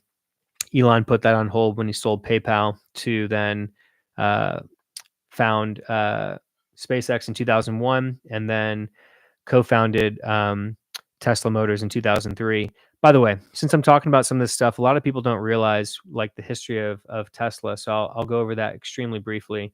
Basically, Elon had been interested in electric cars and electric batteries since the 80s, and Elon was working very, very briefly, actually just technically for one day, on his PhD at Stanford on something to do with electric batteries, so specifically for electric vehicles was Elon's interest. And so when Elon learned about this Tesla Motors company, that's when he was introduced to the current co-founders, Martin Eberhard, and I can never remember the other guy's name, even though I've seen it in so many documentaries over so many years. But those guys, even though they had already co-founded the company Tesla, and they had already done a startup, they like sold some like basically Palm Pilot type things, something like that. this is all pre-smartphone, pre-iPhone, which came out in 2007. We're talking about like 2003 here. They didn't really have enough financial capital to really like start and execute on a real um, electric vehicle company. So that's really where they needed Elon, and Elon was the first chairman of of Tesla Motors, and Elon provided the seed capital that Tesla Motors really needed to actually build their first prototype electric vehicle, which was a Lotus chassis that they thought they needed at first, and ended up like basically only using like something like 10 or 20% of the actual Lotus car when it was all said and done, because they had to make so many changes due to the major differences of the build of an electric vehicle, with like the battery being mainly spread out evenly across the bottom of the floor of the car, being so different from, of course, an internal combustion engine car like the Lotus was, where the internal combustion engine is generally kind of in the front hood of the car and stuff. Just with it being so different, they didn't end up using all of that and wasted a lot of capital over a few years doing that in San Carlos, California, which funny enough is where my wife and I lived from like 2014 to 2018 before we moved out in this area. So in any event, I didn't want to ramble a whole lot, but the point is, when you hear this narrative by like Elon haters, like legacy corporate media trying to take away credit of Elon, saying like Elon isn't the co-founder of Tesla, like that's fake news or whatever. These are people who are either lying to you, or they're very ignorant. They maybe have been lied to or fooled by somebody else, and then they're like spreading that misinformation. So my point is, it's either misinformation or disinformation if somebody tells you that Elon wasn't the co-founder of Tesla, because the truth is that the way that companies are founded, whether it's in Silicon Valley or other companies, is sometimes you'll actually have one founder or a couple co-founders of a company, but it's very, very early stages, and it's maybe more of just an idea of a company, or they don't have any business, or they don't have enough capital to kind of get to that next stage. So in order to bring in another entity, another person, to get them what they need to get to that next stage of the business, whether that be capital or talent or both, then you give that title of co-founder to that person to come in. And that's exactly what happened with Elon. Elon was given that title of co-founder to come in and give that seed capital and be the official title of the chairman of the board as well too. And Elon's idea was, yeah, I'll just kind of check in weekly with Tesla and see how they're doing. My full time job is being the CEO and main chief. I think CTO and product designer at SpaceX. He was definitely the CEO of SpaceX at the time, but that's where he would spend his most time on. Is what Elon was thinking, but with Tesla burning through more and more and more money from like 2003 to 2006, and it not working out as quickly and as easily as what Elon was hoping, Elon had to devote more and more time and energy and resources to Tesla just to keep it alive, and not to lose not only the capital that Elon had already injected into Tesla, but the dream of Tesla actually succeeding and becoming a successful electric vehicle company, because it was so important to Elon that happened for the future of humanity and accomplishing Tesla's mission of becoming accomplishing Tesla's mission of accelerating the transition to sustainable energy. So, all right, I've done 2 hours and 47 minutes. It's late. I'm tired. Just wanted to share a few of my things I've been researching and thinking about. I could go on and on for a long time. I'll share a couple final thoughts. Regarding politics, I would highly recommend that people watch more Joe Rogan if they haven't. Joe is a really good person with good intentions. Always look for good faith actors. Look to see people's integrity. Look if you think if somebody. This is something Elon talks about. I've seen in many interviews, and this is something that I've seen in some of those interviews I said that I watched from like 2007 to like 2018 or so, over the last few weeks of that like time frame of Elon. When people ask Elon, like, what's your greatest regret or greatest mistake in life and business, or something that you would tell a younger Elon, like, what's the best advice? Like that type of question. Elon thought deeply about it a few times in interviews that I've seen. And Elon's answer was, Elon used to put so much emphasis on somebody's like technical skills and qualifications, like, the grades they got in school, the degree that they have, their, actual skills as far as engineering prowess, because Elon's a hardcore engineer in all of his companies, mainly SpaceX and Tesla, but the other ones as well too, XAI, Boring Company, Neuralink, um, are led and created or run by like brilliant engineers. But Elon says you need to actually make sure that somebody's heart is in the right place, is the way Elon articulated it. In other words, you need to make sure that somebody is actually a good faith actor. And I'll tell you another way of saying this that I've heard Warren Buffett articulate multiple times is that when you're looking to do business with somebody, this could be a big business deal, or I would say just anybody in your life, because life is just like business. You know what I mean? And business is life. You can't escape it. Um, you need to be what Warren Buffett said is that you need to be looking at three things that you are considering slash investigating. It's somebody's intelligence, somebody's energy, and somebody's integrity. And the last one, the integrity, is the most important, because if you partner with somebody, either in business or in life, a friend, or you marry them or something as a spouse, and they're really intelligent and they have a lot of energy, they work like really, really hard and endless, boundless energy to get a lot accomplished and done, but you don't get that last one right with the integrity, and they have bad integrity, then you have a working, really smart crook that you've just partnered with. And that is the worst combination. So you need to really, really investigate people's integrity and make sure that they are a good faith actor and that their heart is in the right place. And so that is Elon's advice and basically Warren Buffett's advice as well too. So I think that's what I'll leave you with for this. Live stream, which is, all the marbles, and it's got the little USA flag marbles here on the thumbnail, is that, listen, Trump is an extremely flawed character. I get it. I watch a lot of media and I have for many years. I've seen, the grab him by the pussy, from years ago with Trump. I know the guy's been divorced a couple times. I know he's lived a very crazy life in the public eye for the last few decades. I know he said a lot of things that are offensive to a lot of people. And I know in many ways he's an out of touch billionaire and has been out of touch with a lot of the main common people for many decades. And I actually think that Trump has been playing the character. I said this from the very beginning when I started listening to Trump, the candidate, after he came down his little escalator in June of 2015 in Trump Tower in New York City, and started actually doing interviews as a political candidate running for the president of the United States of America.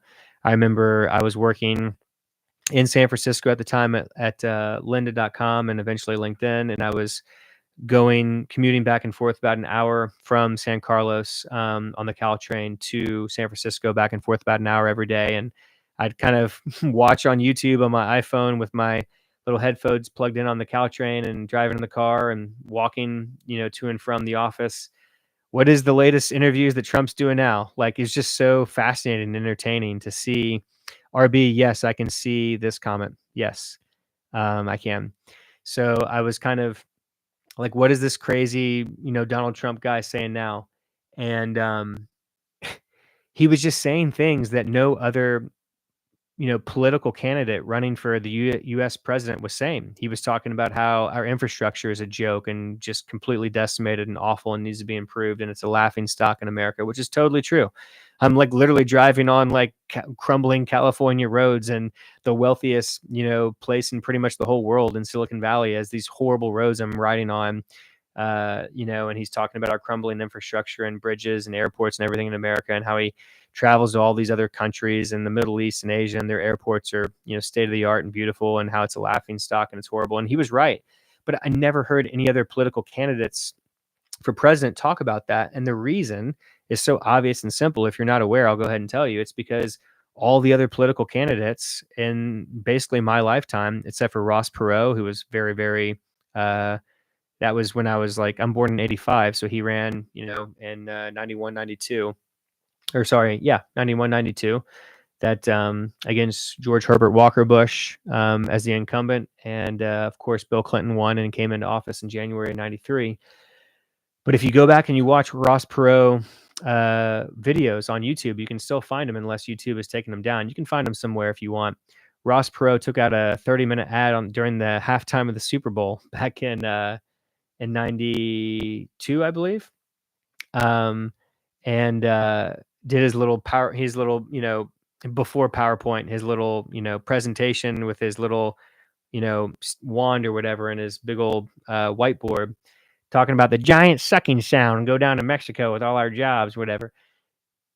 Regardless of what you think about Ross Perot, whether you know anything about him or don't, like, go back and watch those. Like, it was very brilliant what Ross Perot was saying. And he was just a billionaire back then who was really trying to, as an outsider, not bought and paid for by the powers that shouldn't be, the Republican and the Democrat big powers that shouldn't be, just telling it like it is. And of course, he took votes from probably more George Bush and allowed Clinton to win, is what a lot of political junkies seem to have consensus and believe. And I think that's probably accurate. But if you go back and watch those videos, Ross Perot was very wise. A lot of his predictions now, with 30 years or so of hindsight, have come to be true.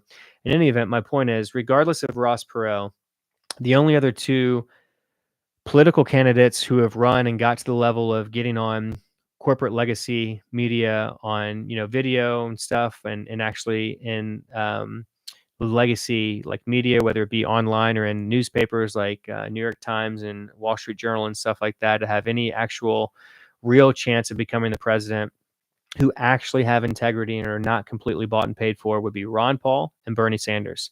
That was it. So it was those, and then it was Donald Trump.